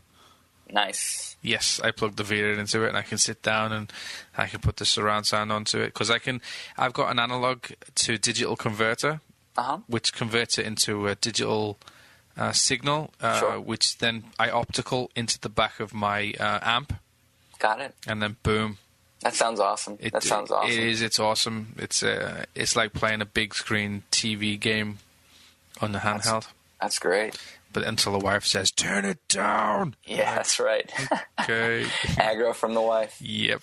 So anyway, that's really about it for Kid Icarus. It is looking great. I'm very excited about it. It is going to be one of my pickups on Thursday. I'm debating a little bit as to whether or not to pick up the Devil May Cry collection. Oh, that's a HD collection, right? Yeah, it's coming out on Thursday, and that's pretty cheap even for Japan. And I say pretty cheap because it's like what a normal game would be priced at in the States. But I think the retail on it's about 4,800 yen. Right. So it can be had for about 4,000 yen there at launch. The collection, though, is that not just like Devil May Cry 1, 2? 1, 2, 3. Oh, it is 3. Yes, which 3 is kind of a must because 2 sucks. Yeah, I was going to say. 1 and 3 make it worth it, though, to play in HD. I just hope that the conversion's good. Right. And I don't know, maybe some of our listeners can clue me in. I don't know if I should go for the PS3 or the Xbox version on this. I'm not sure. I know that most Capcom games this generation have been better on the Xbox, but I don't know if these games were obviously originally PS2 games. I don't know if that has anything to do with it. So, yeah, I don't know. I don't know for sure that I'm picking this up. I've beaten all 3 of them. And again, I didn't like 2, but 1 and 3 are amazing games. And I would like to play them in HD. So, yeah, I don't know if I should spring for the PS3 or the Xbox 360 version. Okay. I always go with, well, not always, but most of the time I go with PS3. But sometimes, like I got with Azura's Wrath, Yep. I went 360. Okay. Why did you do that? It was cheaper. Slightly cheaper in the store. That's something you're going to see in Japan too. Like Final Fantasy 13-2 came out on both, for example, and it hit the bargain bin on the Xbox well before the PS3. It's at the bottom of the bargain bin now for everything, but I found it for 4,000 yen like 2 weeks after release, and it came out at 6,800 yen. That's Final Fantasy, right? Final Fantasy 13-2, yeah, so the Xbox version. But yeah, I mean, obviously nobody likes Xbox in Japan. And I don't even know that I'm being facetious saying that. Just Westerners like it. That's right, yeah. I have purchased 2 Xbox 360s during my entire span of time in Japan. And I think I've bought 20% of the Xboxes that have ever been sold here. No, now I'm just... Yeah. No, they have gone over 1 million. They have sold over 1 million Xboxes, but that's taken them like 6 years. Yeah, and even with that, the fact that I've purchased 2 of those almost makes me feel kind of strange. Like, I've been through 11 Xboxes. Are you serious? Well, yeah. I never had the issues that other people had. My first one, like, red ringed after 2 days. That's not good. I sent it back, and then they sent it back to me, and it was dead on arrival. So I sent that one back again, and then they sent it back again, and then. That was that had the disk drive was screwed. Didn't read the games, so I sent that back. And it came back again, and then that came back, and then that was okay. And then a day later, I had like a GPU error. Yeah. So the screen just all corrupted. So Wonderful. I sent that back. So within less than 2 weeks of the machine coming out, I'd already been through 5 machines. That's insane. So I was like, yeah, this is great. And then, like, 2 weeks later, I get another one with the GPU overheating and, like, getting red-ringed and stuff. And by this time, like, obviously you have to call a call center to say, hey, I've got a problem. And they keep talking you through the same thing over and over. You got it plugged in. And I was like, I've been through 5 machines already. Can we not get past this? Because I know what's wrong with it. Until the end. I'm on the 11th machine now, but it should actually be like 16, 17 because I've fixed this one myself. That is just that's wrong. That's crazy. Because it's out of warranty now. Obviously, because I bought it day one, right? Yep. When it came out in Japan, and so it's been out of warranty for what? They gave you a 3-year warranty, right? Yeah. So it's been pretty much out of warranty for like 5 years now, or 4 years. But I've fixed it myself every time it's died. I've taken it apart. I've unscrewed it, and I've taken the heat sinks off the GPUs and the CPU. I've applied the Arctic Silver. I've reassembled it. I've actually taken the screws out and the screws out that they put in there because they've got these like X clamps at the bottom to keep the sinks, the heat sinks, as close to the chips as possible. But I replaced them all with my own stuff, and what I did seems to work better than what Microsoft did. So that's hilarious. That's awful. So now the machine I'm using now hasn't died on me for over 3 years. Well, that's good to hear, since I fixed it and used my own stuff. After you performed Xbox open heart surgery. Basically, yeah. And using your own tools. My own tools, and it cost me, for the Arctic Silver, it cost me about 7 yen. Okay. The cleaner, because you got to clean it off first and then apply it. So the cleaner was about 700 yen. Then that's and then screws to replace the screws that were in there, and the X clamps with like washers. You need like plastic washers and little metal washers and stuff. But that cost me about 180 yen. Okay. So about 2,000 yen in total, less than 2,000 yen. But obviously, having the Arctic Silver, obviously you can reuse it is like for about 3 or 4 times. And I've used that to fix other people's Xboxes. So well, that's nice. Yeah, get some extra use out of that. Basically, if I fix somebody else's Xbox, it costs them like 200 yen. You've got everything lying around after your 27th time. Yeah. So I'm on my on my 11th Xbox, but it should be like a lot more than that. So madness. That's crazy. Yeah, but yeah, I don't really buy many 360 titles, mainly because like when you go to the store, it's either sold out because they get one copy in. Yes, yeah, no, seriously, it's always sold out. And so if you actually saw that with every title, you'd think, man, every Xbox game in Japan sells out. This is madness. Yeah, no, I've asked the stores. I said, what's going on? Every time I come in, there's no 360 game. They go, oh, we only get one in. They literally get 1 to 2 copies of even big games, right? Even anything huge. Anything huge. Yeah, they just 1 to 2 copies. It's crazy. It's hilarious. So they said to me, if you want it, pre-order it. It's like, yeah, okay, I guess so. But yeah, that's 360 games for you in Japan. It's quite funny. But really funny. Yeah, so we were gonna Sony. Remember last week we were talking about the Sony Heaven. Yes. They come out and announce that they're gonna do Heaven more. or hell. They're gonna do more, right?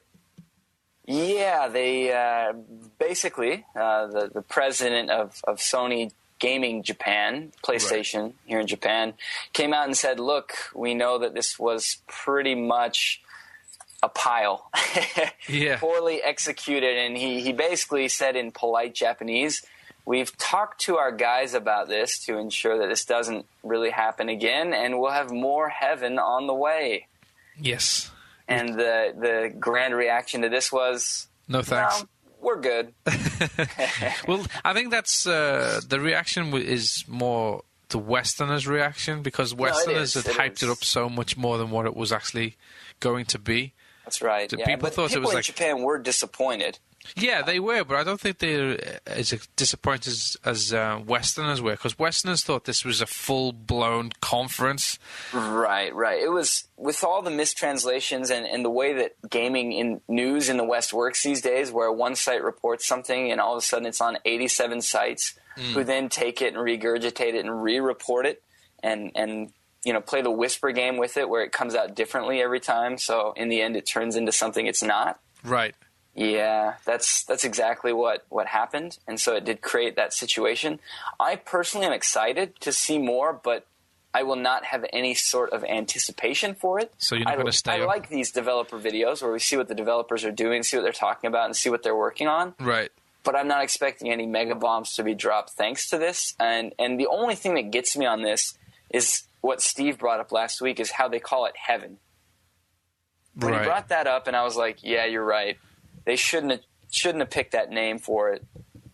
When he said, like, what is heavenly about this? I was like, okay, you're right. But besides the fact that it's called Heaven, I think these are great. The fact that they get these videos up and they kind of show us what they're working on and how the devs feel about the games and the Vita system itself. It's kind of fun, but yeah, there's nothing heavenly about it. It's quite amusing. I don't know. I'd like to see what they do next, but as you said, there's nothing really making me, like, I haven't got any huge anticipation for it. Sure. So I'm just like, yeah, whatever. Okay. So if there was a big game to be announced, this is, for example, let's say they announced Monster Hunter on the Vita, and then, into the development cycle, they gave us one of these Vita Heaven videos for the game that we already knew was out there, and it showed us more about it and had the developer talk about it. I would be into that. I would be very into that. I'd be very happy to get that. But as far as a medium to really announce games or to get people hyped, that's a whole different thing, right? Yes, totally different. And no anticipation for anything really. Sure. Maybe if they say, announce something first and say, okay, we've got so coming. Check out Heaven, and we'll get into it more. Yeah, I'm. That's the same way I feel. Yeah, maybe if they do it that way, I'll be a little bit more inclined to log on and watch a video. Or maybe they'll just do what Nintendo do and just copy Nintendo. Right. Turn it all into more of a single video production. Right. They may do that. I don't know. I'm not sure. We'll have to see. Okay, so something else about Vita. Okay. I was watching TV before with my daughter, and a Vita commercial came on. Today? Yeah, today. Okay. For the Vita itself, it was just a generic Vita promotion saying, hey, check it out, look what it can do. And it was promoting Gravity Days and Uncharted.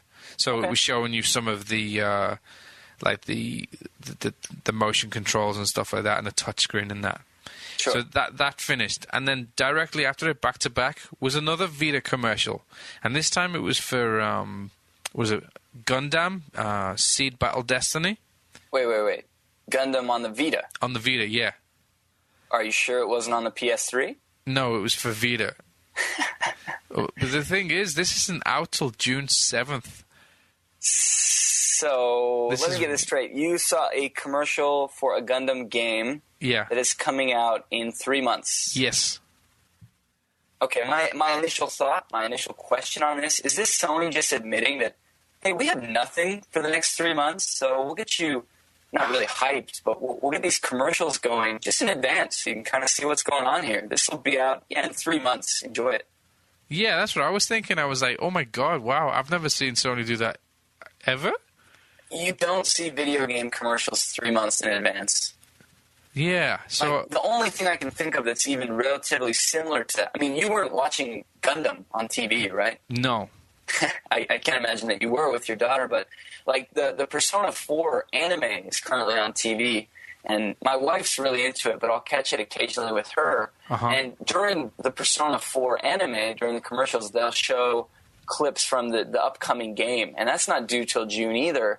But I can understand that because the commercial is coming with the anime itself, right? It's not like, hey, this game's coming out, go pick it up. It's more like, hey, you're watching Persona. Well, look, here's the game. Here's what we're doing with it. You know.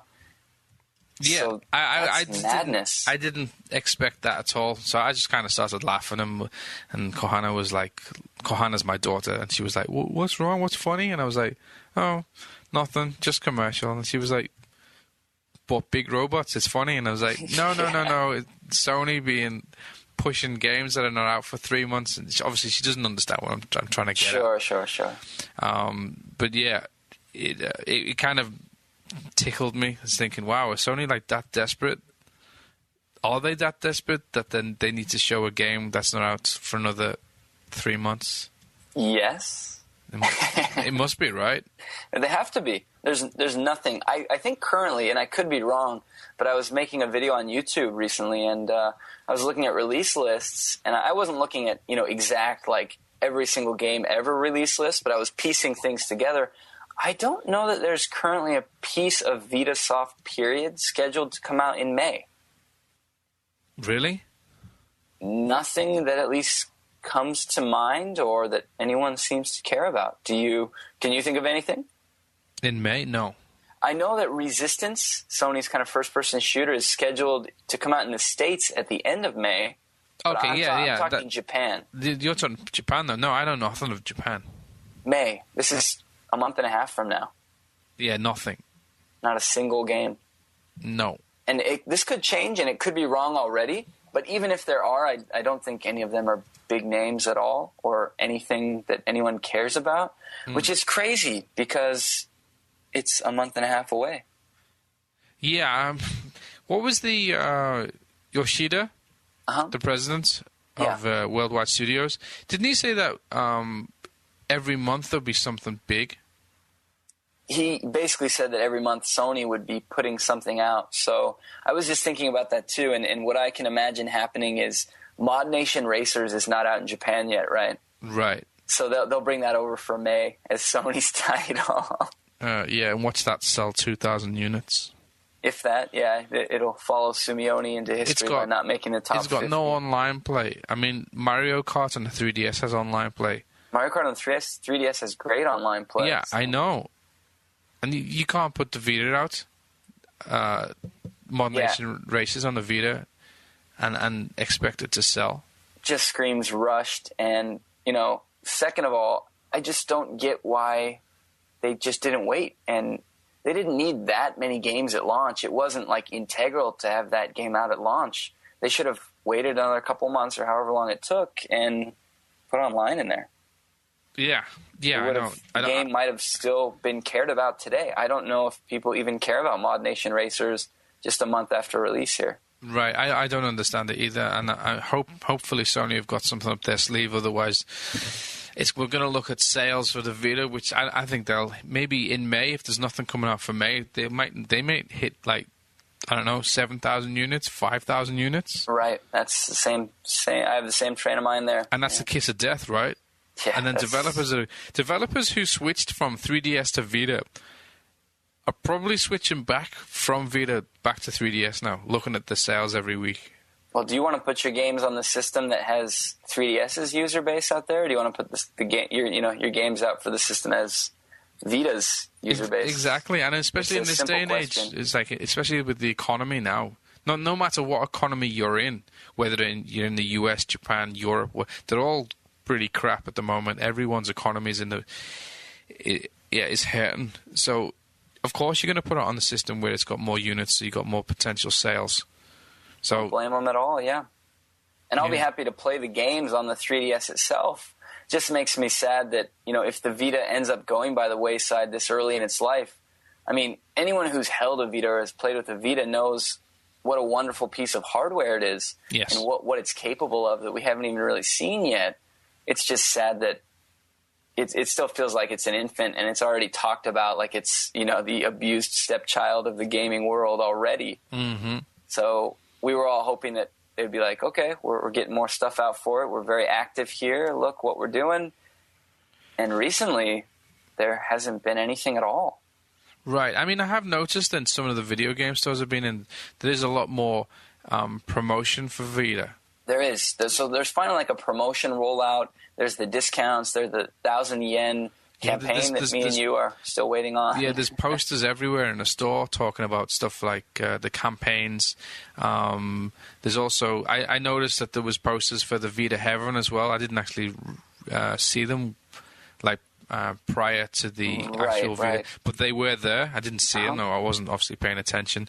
But there's a lot more in-store promotion for Vita. Yeah, I even saw in SoftMap they have Vita reps in there, actual people. Yes, that walk around. They don't bother you if you're not looking for Vita, but they just hang around the Vita section, and if you have any questions, they'll answer them for you. Yeah, they've got a little black coat on, right? Yes, a little jacket with Vita on the back. That's right. They've got. Yeah, I've noticed them as well, and they walk around with a clipboard, right? Yep, exactly. Yeah, they have clipboards in their hands, and yeah, they're just there to help you out, which is kind of an interesting way to do things. But they're only in big stores though, like Big Camera or Yodobashi or something like that, though, right? Yes. Yeah. I've only seen them in SoftMap. I don't go to Big Camera very often, so they might be there, but. Yeah, no, they're in Big Camera, Yodobashi, SoftMap. Yeah, they're in all of the big retail stores anyway. They're not in like the independent stores. No. I was pretty surprised though to see the amount of like advertisements that they are actually putting up in the store, which is good. They just need games. Yeah, definitely need the games. So yeah, it's quite a shame the way a machine with so much potential is being handled currently, especially in their own territory. If you look at the past, it actually isn't that surprising, just based on the way that PS2, PS3, PSP, these things all came out of the gate. But it's just like, Sony, will you ever learn? Ever, Yeah, it's kind of. It's mind-boggling. It's mind. Yeah. Wow. I don't get what they're doing. It's not like they get what they're doing. Yeah, it's not like they don't know, because everyone's screaming at them, telling them, do it this way. This is what we want, and you don't always listen to exactly what your customers want. If you listen to what your customers want, then you're going to end up in some strange situations, but you do need to address these things, right? Yeah, I mean, give us PS1 support. Give us more PSP games. Even little things to keep your current installed base happy, Right. Yeah, I really don't know what they're doing, and obviously it sounds like they don't know what they're doing either. They maybe they're just confused. It's like, what happened? Like, we had a great launch lineup. We had like 26 titles on launch. I mean, they had a good launch, period. I mean, the launch was fine, and the sales at launch, they weren't amazing, but they weren't dooming by any stretch of the imagination. But what I'm saying is they're thinking like, why didn't it do more? Because we had so many titles out. You know, they had a lot of quality, but it seems that people have forgotten already, and they've just walked away from it. And, Yeah, and Sony are probably thinking, why? Yeah. Why? Spacing there would have been wonderful. Like, they didn't need that many quality titles out day one. Yeah, totally. Spacing would have helped a lot, I think. And even third-party companies, you know, almost, if you get on that train where, you know, everyone wants to rush to get their game out at launch. And again, I don't claim to be a business wizard with this kind of stuff, but, I mean, if you had held the game back just a little bit and released it now, you would think that you wouldn't have much competition. People would be like, oh, look, this is coming out. There's not much else to get my money, so we'll pick this up. Right. Yeah, I don't know. It's a shame. Anyways, let's move on. Okay. Will the real NGP please stand up? You mean it's not the next generation portable? No, it's the Neo Geo Pocket returns. I have seen this. Neo Geo X. I want this, but not really. I want this, but on my Vita. I just want to go to the store and just download the games on the store, you know. Another thing that you want on the Vita. Yeah, but yeah, looks like the Neo Geo is returning. Sort of. Sort of returning, yeah. And if rumors hold true, it won't be back for very long. Why? What have you heard? So, well, let's talk about the machine first for anyone who hasn't heard of this. Apparently, some company has been in talks with Neo Geo, whoever's there at Neo Geo these days to put their name on a handheld machine and release it as the Neo Geo X. Right. And it looks like a wonderful machine. It's got like a 4.3-inch screen. It looks very nice. An SD slot, wonderful buttons. It's even got like L2 and R2 on top. Very slim. It almost looks like an iPhone 4. No, it looks. When I look at it, it reminds me of the Game Boy Advance Micro. Yeah, it does. It does look like that with a bigger screen, obviously.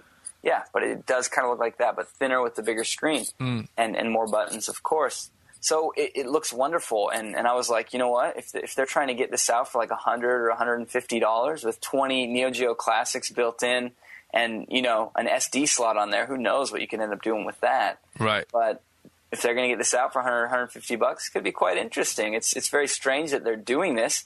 You would think that they would want to release this to make money, and I don't know that the market's there. But the latest. Well, and so it kind of came out that hey, actually, we've heard this thing is going to cost £500, UK pounds. Which 500 is like, UK pounds is stupid money. It's like $650 US. Okay, that's the price of like a new PlayStation when it was launched. When it was launched, right? And so eventually, it came out soon after that. Someone had contacted the company, and they're like, no. That was just misinfo. That's not right. We'll announce the price soon. Sorry, 500 UK pounds is $792 US. I was even short with my 650. Okay, so $800 essentially. No thanks. $800. Okay. Where did you hear this? I read the whole saga on NeoGAF on the message board, and I call it a saga. It's not really that long, but yeah, the whole thing is there for you to read exactly what happened. So This is all hearsay and somewhat of a rumor, so take that as what it is. But so anyway, it was kind of like, oh, this thing is going to cost 500 UK pounds, and then they came out and were like, no, we'll announce the price soon. It's not 500 UK pounds. And so, of course, everyone's making the joke like, oh, 499 UK pounds, you know. But apparently someone else emailed somebody who's behind this thing. And the most recent thing that came back was, well, yeah, it's gonna be retailed at 500 UK pounds. Well, Tomo Inc. are releasing it in the States. Okay. Blaze are handling it in Europe, Middle East, and Australia. Uh-huh. And the Japanese Asian distributor have not been announced. That's right. They'll be decided soon. Yeah. So... Wow. If it's that kind of money, yeah, they can stick it where the sun don't shine. The amazing thing is that, yeah, there's 20 games built in, and these are great games. I'll just read through it real quick. You got World Heroes, Ultimate 11, Top Players Golf, Sengoku, Nam 1975, Mutation Nation, Last Resort, King of Monsters, Frenzy, Cyberlip, Fatal Fury Special, Art of Fighting, Super Sidekicks, League Bowling, Metal Slug, Magical Lord, Baseball Stars Professional, Samurai Showdown, King of Fighters 94, and Fatal Fury. These are all built in, right? These are all built into the system. But these are all games you can buy on Neo Geo collections for like $10. Yeah, there's like a PS2 collection disc with I think almost like this exact repertoire of games, and you can find it for $10 or $15.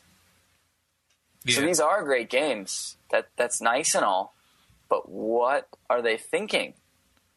I have no idea.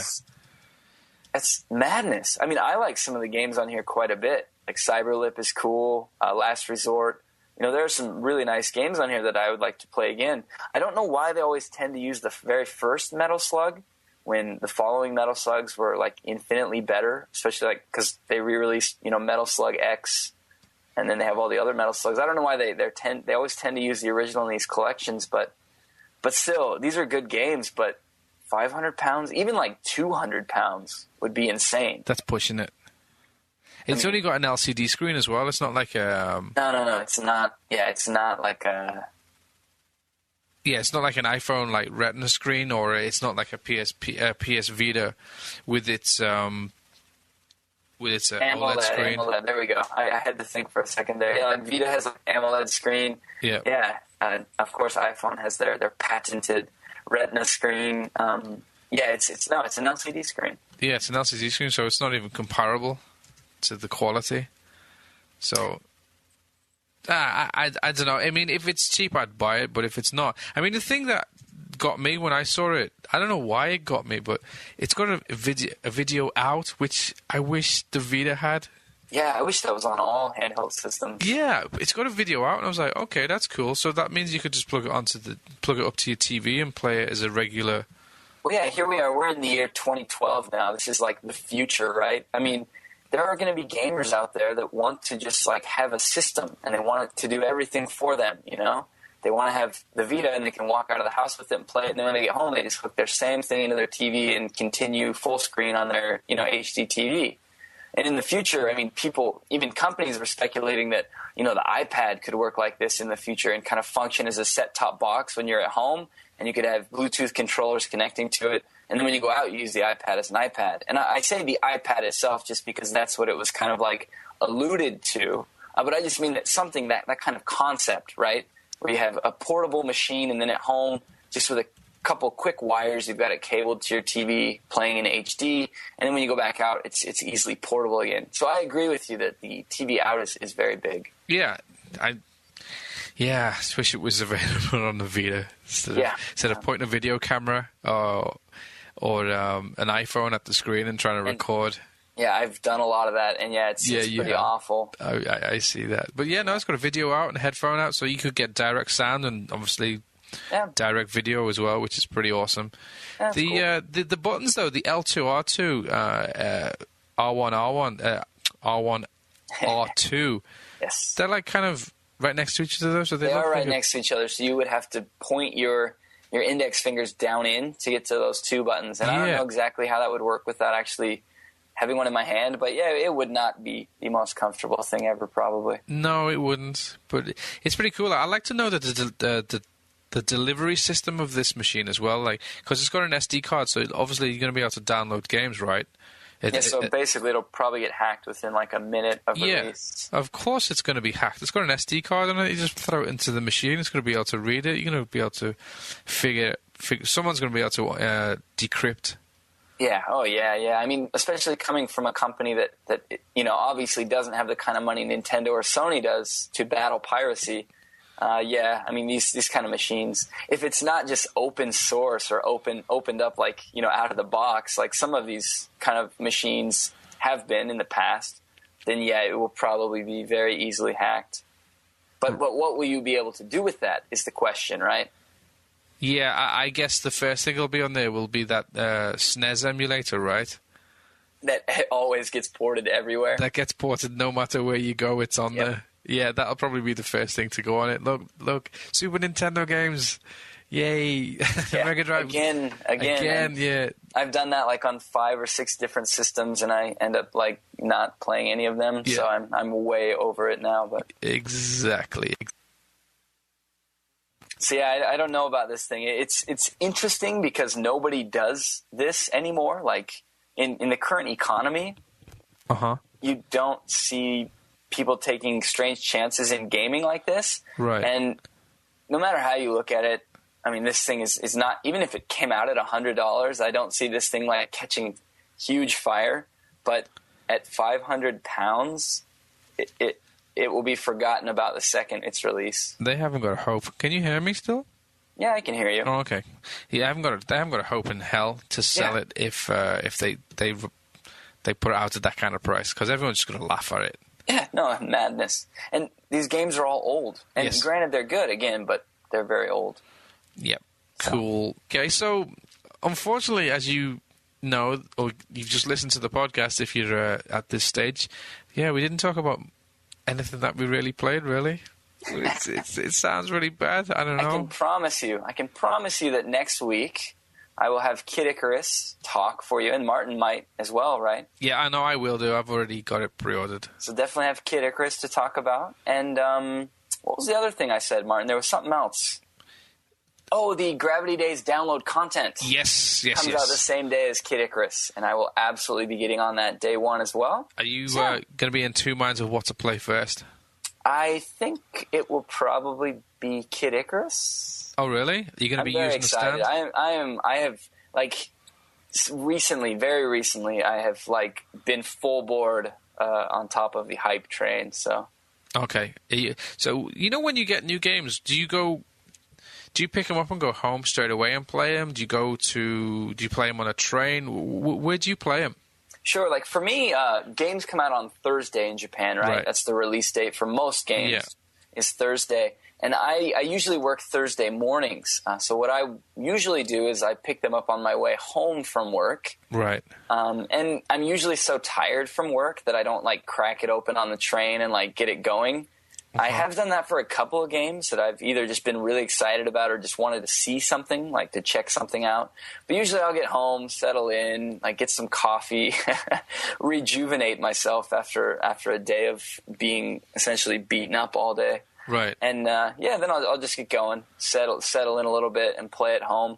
Even if it's a handheld game on release day, I will take some time out to play at home. I pick it up on the way home from work also. Because I start work at 8:30 and finish at 4. Okay, that's about my schedule on Thursday, actually. It's very similar. But I normally skip school and get out at 3. Nice. Yeah, I don't have that option. I don't have that luxury. That sounds wonderful, though. The thing is, on my way home, I don't go home. Oh, okay. Because if I go home, it means that my game time would be cut drastically. I see. Okay. So what do you do? Deviate to McDonald's. Nice. And because they have the free Wi-Fi, right? Yep. So I have found myself in coffee shops here or there, or even in McDonald's to just kind of hang out, relax, and game. Exactly. But I don't do it kind of as an escape like it sounds like you do. I do, yeah. It's my escape. It's my little time for myself. Yeah, and then that's great. You absolutely need that. But I can usually get that at my home just because, first of all, I don't have kids like you do. And second of all, my wife is usually up to her own thing, at that point in the day. So I can usually head up to my room, sneak under my kotatsu here in the colder season. It is getting warmer, but sneak under the kotatsu and be warm and just game for a while. Yeah, I wish I could do that. No, I end up going to do a max, and I don't actually buy anything. I just sit there, play games, because you just sit in the corner. Yeah, hey, totally do it. Because the one I go to, there's a back entrance. Oh, so they don't have to see you like walking in and not buying anything. Exactly. So you don't actually get to see the counter at all. So you just walk in and get into the seat. So there you go. Sure. Yeah. No. Makes for a good hangout. Wi-Fi, right? Yeah. Exactly. So. Yeah, so that's where I go. So that's where I'll set up my makeup stand and Icarus on Thursday and see what happens. Because Thursday is my last day in school for this semester. Wow. So how long of a break do you have? I don't go back till the 18th of April. Okay. So you have about a month then. Yeah, about that, yeah. But during that month, I have no idea if I, A, get a new contract, or B, where the hell I'm going to be. Oh, interesting. Okay. So, yeah, it's very different from what I do. Obviously, our work systems are different, but yeah, I already know where I'm going to be for the next school year, and I don't have any break at all. Oh, really? So even if kids aren't in school, they have us do different things like training improvement and various workshops. But you get paid though, right? Yeah. I don't have any period during the year where I'm not getting paid. Right. No, when I'm not in school, I'm not getting paid. Yeah, so and that's tough. So for a month, I don't get any salary. So when it comes to summer, and there's it's almost, 7 weeks, 8 weeks? No salary.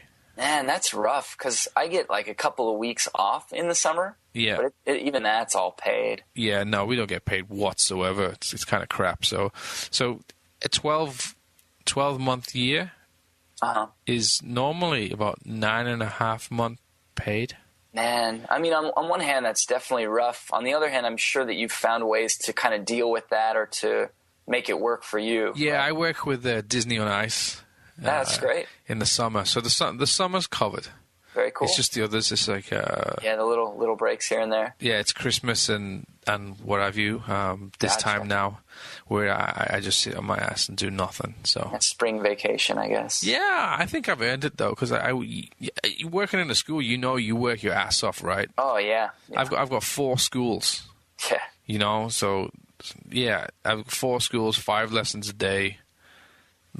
So sometimes they mix it up with first grade, second grade, third grade, fifth grade, sixth grade, and it's a total head. It just totally screws with your head doing so many different grades on one day, because you've constantly got to change the what you're teaching for every class. Every class is different. Man, that's crazy. Yeah. See. Again, and I guess you are technically what's referred to as an ALT, right? Yeah. So you're going into real schools and you're teaching all of these different grades.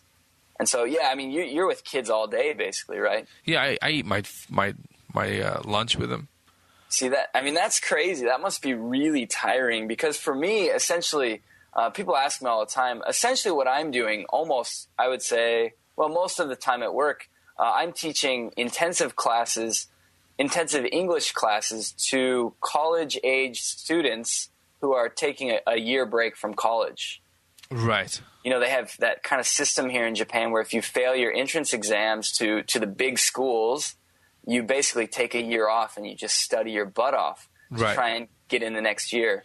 So essentially what I'm doing is I'm teaching that age of student in intensive English 5 days a week. Okay, so it's very, very different from what you're doing. Are you doing returnees and stuff like that? Not a lot of my students are returnees. Some of them are, though. Right. Okay.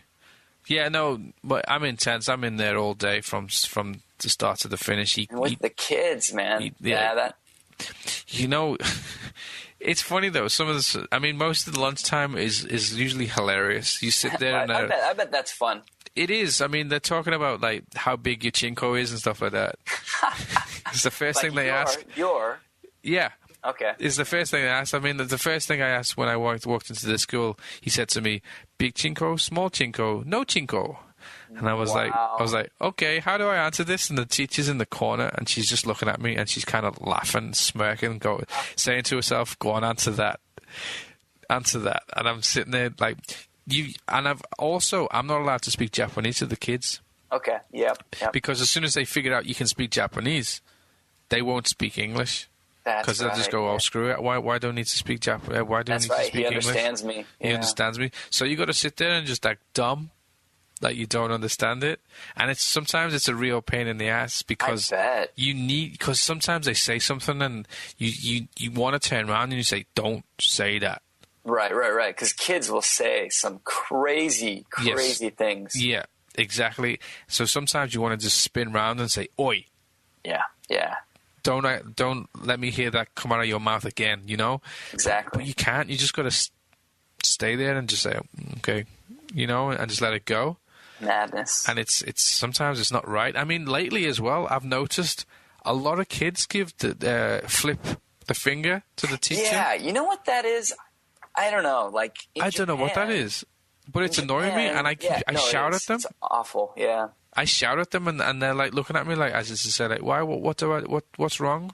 And I'm saying, yeah, the middle finger. Yeah, you don't do that to your teacher. Yeah, no. You don't do that to anybody. I mean, okay, maybe you do it to your friends as a passing joke, but you shouldn't do it really anyway. But yeah, especially don't do it to your teacher or me, because if you see you do it to me, I'll break your finger off. Right, yeah. And I've said that to them in English, and they've gone like, what? Obviously, they don't understand it, and I've said to them in English, if you flip me the bird, I'm going to break your finger. And some of the teachers have heard that, and they've gone, that's a little bit strong. But I said, yeah, you're not doing that to me. I don't care who you are. That's a little bit strong, too, though, flipping your friggin' teacher off. Yeah, exactly, as well. So you know what I think it is, to be honest, and I've kind of heard a little bit, is in Japan, historically, it hasn't meant anything, flipping the bird. It's not a thing here. Yeah. But it gets around that it's something that gets a rouse out of gaijin, you know? It's like, if you do this to a foreigner, then you know, they definitely will have some kind of reaction. But it's not good, you know? Yeah, it's totally not good. I noticed that when you remember when Grand Theft Auto first came over. Yeah. It was I don't know. It was about 2007. I think it was Grand Theft Auto. I think it was San Andreas. San Andreas, yeah. When that came out, all I heard in class for the first month of then that game was released in Japan was "F you, F this." Yes. And I was like, where's this coming from? And I asked one of the kids outside of school, and I asked him in Japanese. I was like, where is this coming from? Where are you getting this language from? Yeah. And he said to me, plain straight up, it was Grand Theft Auto. And I was like, oh my God, they're getting this language from video games. Jeez. Yeah, I've had some friends, not necessarily from video games, but when I was in the States, I had a lot of Japanese friends, and I would try to kind of acquaint myself with a lot of the Japanese exchange students coming over after I had been an exchange student in Japan, just to kind of help acclimate them and you know, help answer questions. Mm-hmm. And a lot of them, to try to fit in and speak English, they use the F word a lot. Yes. Like effing this, and then oh man, I was effing that, and blah blah blah. And yeah, I mean, I had to like kind of sit them down sometimes and be like, look, you might hear that a lot out of certain people's mouths, but if you want to sound like, and to be honest with you, I say the F word every now and then, but if you want to like sound like an educated college student, you probably shouldn't just go around talking like that, dropping it every sentence. Right.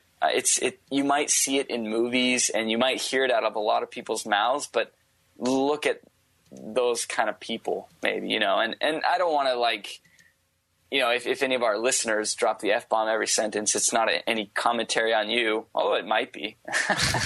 No, but yeah, it was just like, F this, F that, and I'm like, dudes, you probably don't want to talk like that. Like, you like, parents with kids especially, man, like, they really don't like that, so...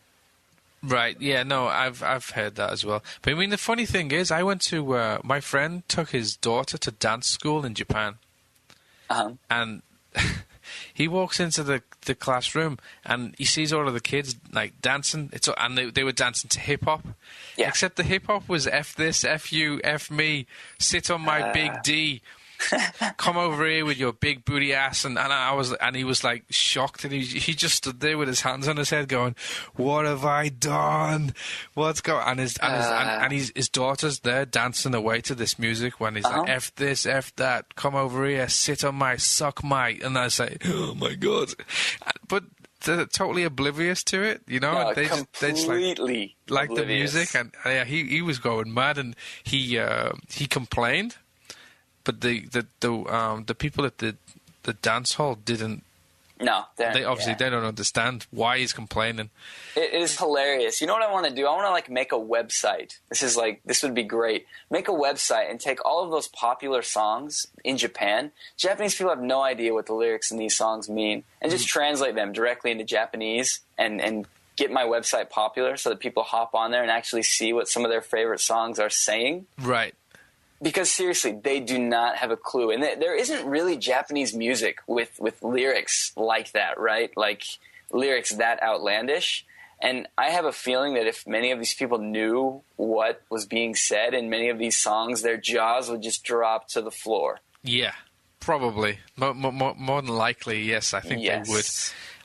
Because, so you can walk into a nice shopping mall, and you'll hear this type of music as well. Yeah, you'll hear it, and it's not censored or anything. No, and you're like, really?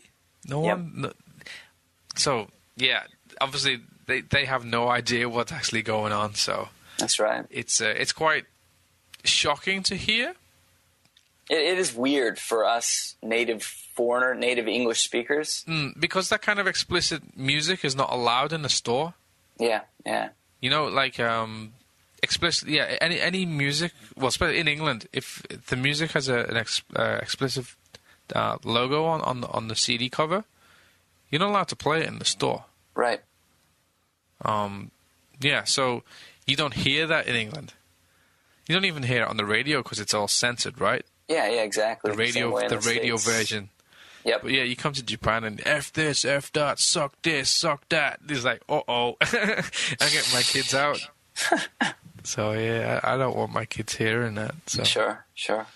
So yeah, no, it's quite funny. And my friend actually took his daughter out of that dance school. Yeah. He never took her back again, so he took her to someplace else. Yeah, don't blame him. Yeah, and actually when he went, he asked to listen or have a sample of the playlists. So yeah, he got a sample of the playlist, and it gotcha. Didn't have any of that other stuff in there, so it was like, okay, that's cool, no problem. But yeah, no, it's quite shocking, especially when you see it and hear it in school. Yes. Kids saying it to each other and saying it to me. Just very, very casually. And their homeroom teacher, but they're totally oblivious to what it actually means. Yeah. And they just think it's cool because it's an English word, you know. But they don't get it. Yeah. Although Obama, Yes We Can is quite popular in school. It is, yeah. And I was here during the Obama campaign. Yeah. And yeah, that Yes We Can, oh man. That was on Japanese TV 24/7. It's applied to everything, right? Yes. Yeah, it's applied to everything. Even though it's in a completely the wrong context and everything, they still say it. It's Yes We Can, yeah. Yeah, so, are you hungry? Yes, we can. I was like, what? Yeah, okay, yeah, whatever. No, but it's quite funny, but yeah, the swearing isn't so... Yeah, not so funny. No, it's not. Anyways, I think we should wrap this up, right? All right. Alrighty. So, house cleaning. Okay, so thank you for listening to episode 35 of the RedSunGamer podcast. If you want to get in touch, you can get in touch via email is redsungamer@gmail.com. If you want to visit our YouTube site, it's RedSunGamer TV. RedSunGamer TV. If you want to follow us on Twitter, it's RedSunGamer on Twitters. We are also on the forums on the NeoGAF. Some kind soul posts up on the NeoGAF, so you can go there. You can also go to retroids.com, and we're also on the forums on the Retroids as well. If you want to get in touch with myself, it's DJ Mizuhara on the Twitter. You can do that. If you want to get in touch with Kyle, it's Kyle22, all spelled out, no numbers. Okay. Also, you have a YouTube page, which is? I do. My YouTube page is Skygene22. That's SKYGHENE, and the numbers 22. Okay. Do you have anything else you want to plug? Let's see. Anything else to plug here? No, I think we got it covered, didn't we? Pretty much, yeah. All right. Oh, from last week, Crackalakan Z. Remember he asked us last time about curry rice versus... That was a fun discussion. Was it katsudon? Yeah. Yeah. Well, this time he's asking us a question. Sukiyaki versus Yose? Okay. So, Sukiyaki... Man, he asked some good questions. I'm going to go with Sukiyaki on this one. Sukiyaki, yeah, me too. Yeah. I'm a Sukiyaki man. I had it today. Love it. I was at when I went up to Gifu a couple weeks ago to go snowboarding, the ryokan, the Japanese inn we stayed at, one of the main dishes there was sukiyaki, because I guess the beef in that area of Gifu is very famous. Right, okay. And, oh, man, that sukiyaki was killer. It's good, isn't it? Yes. Sukiyaki. I always pronounce it sukiyaki. You usually drop the U after the S at the beginning, like skiyaki. Yeah. It's funny. You might fall into this same thing, but there are so many words that are said differently in Japanese than they are in English. You know, words like karaoke, things like that, and I find myself saying them both ways. If I'm speaking English, I'll tend to say it in the English way, even though I try to say it in the Japanese way to be more correct, right? Yeah. But I find myself reverting sometimes, and I have to be careful and watch it a little bit because, it's very, very different, differently said, or the intonation is different. Yes, the intonation is really important in Japanese. Yeah. Everyone calls Tokyo, right? Yeah. It's actually Tokyo. Tokyo. It's funny. Yeah, so he's asking that. Sukiyaki versus Yose. What is Yose anyway? I keep forgetting. Is it Yose Nabe he's talking about? Well, originally when you brought it up, I was going to say Sukiyaki versus Nabe, right? That's the big battle. That's what I was... So it's got to be... It's Nabe, right? Because Googling Yose itself, I'm not pulling up any food. It's Yose Nabe. Okay. He must be Yose. Well, that's Nabe. what I took it as. That's what I was thinking as well. But I didn't... Well, here we go. I got something with Yose written on it here, but... What is that, packet of dried fish? Yeah.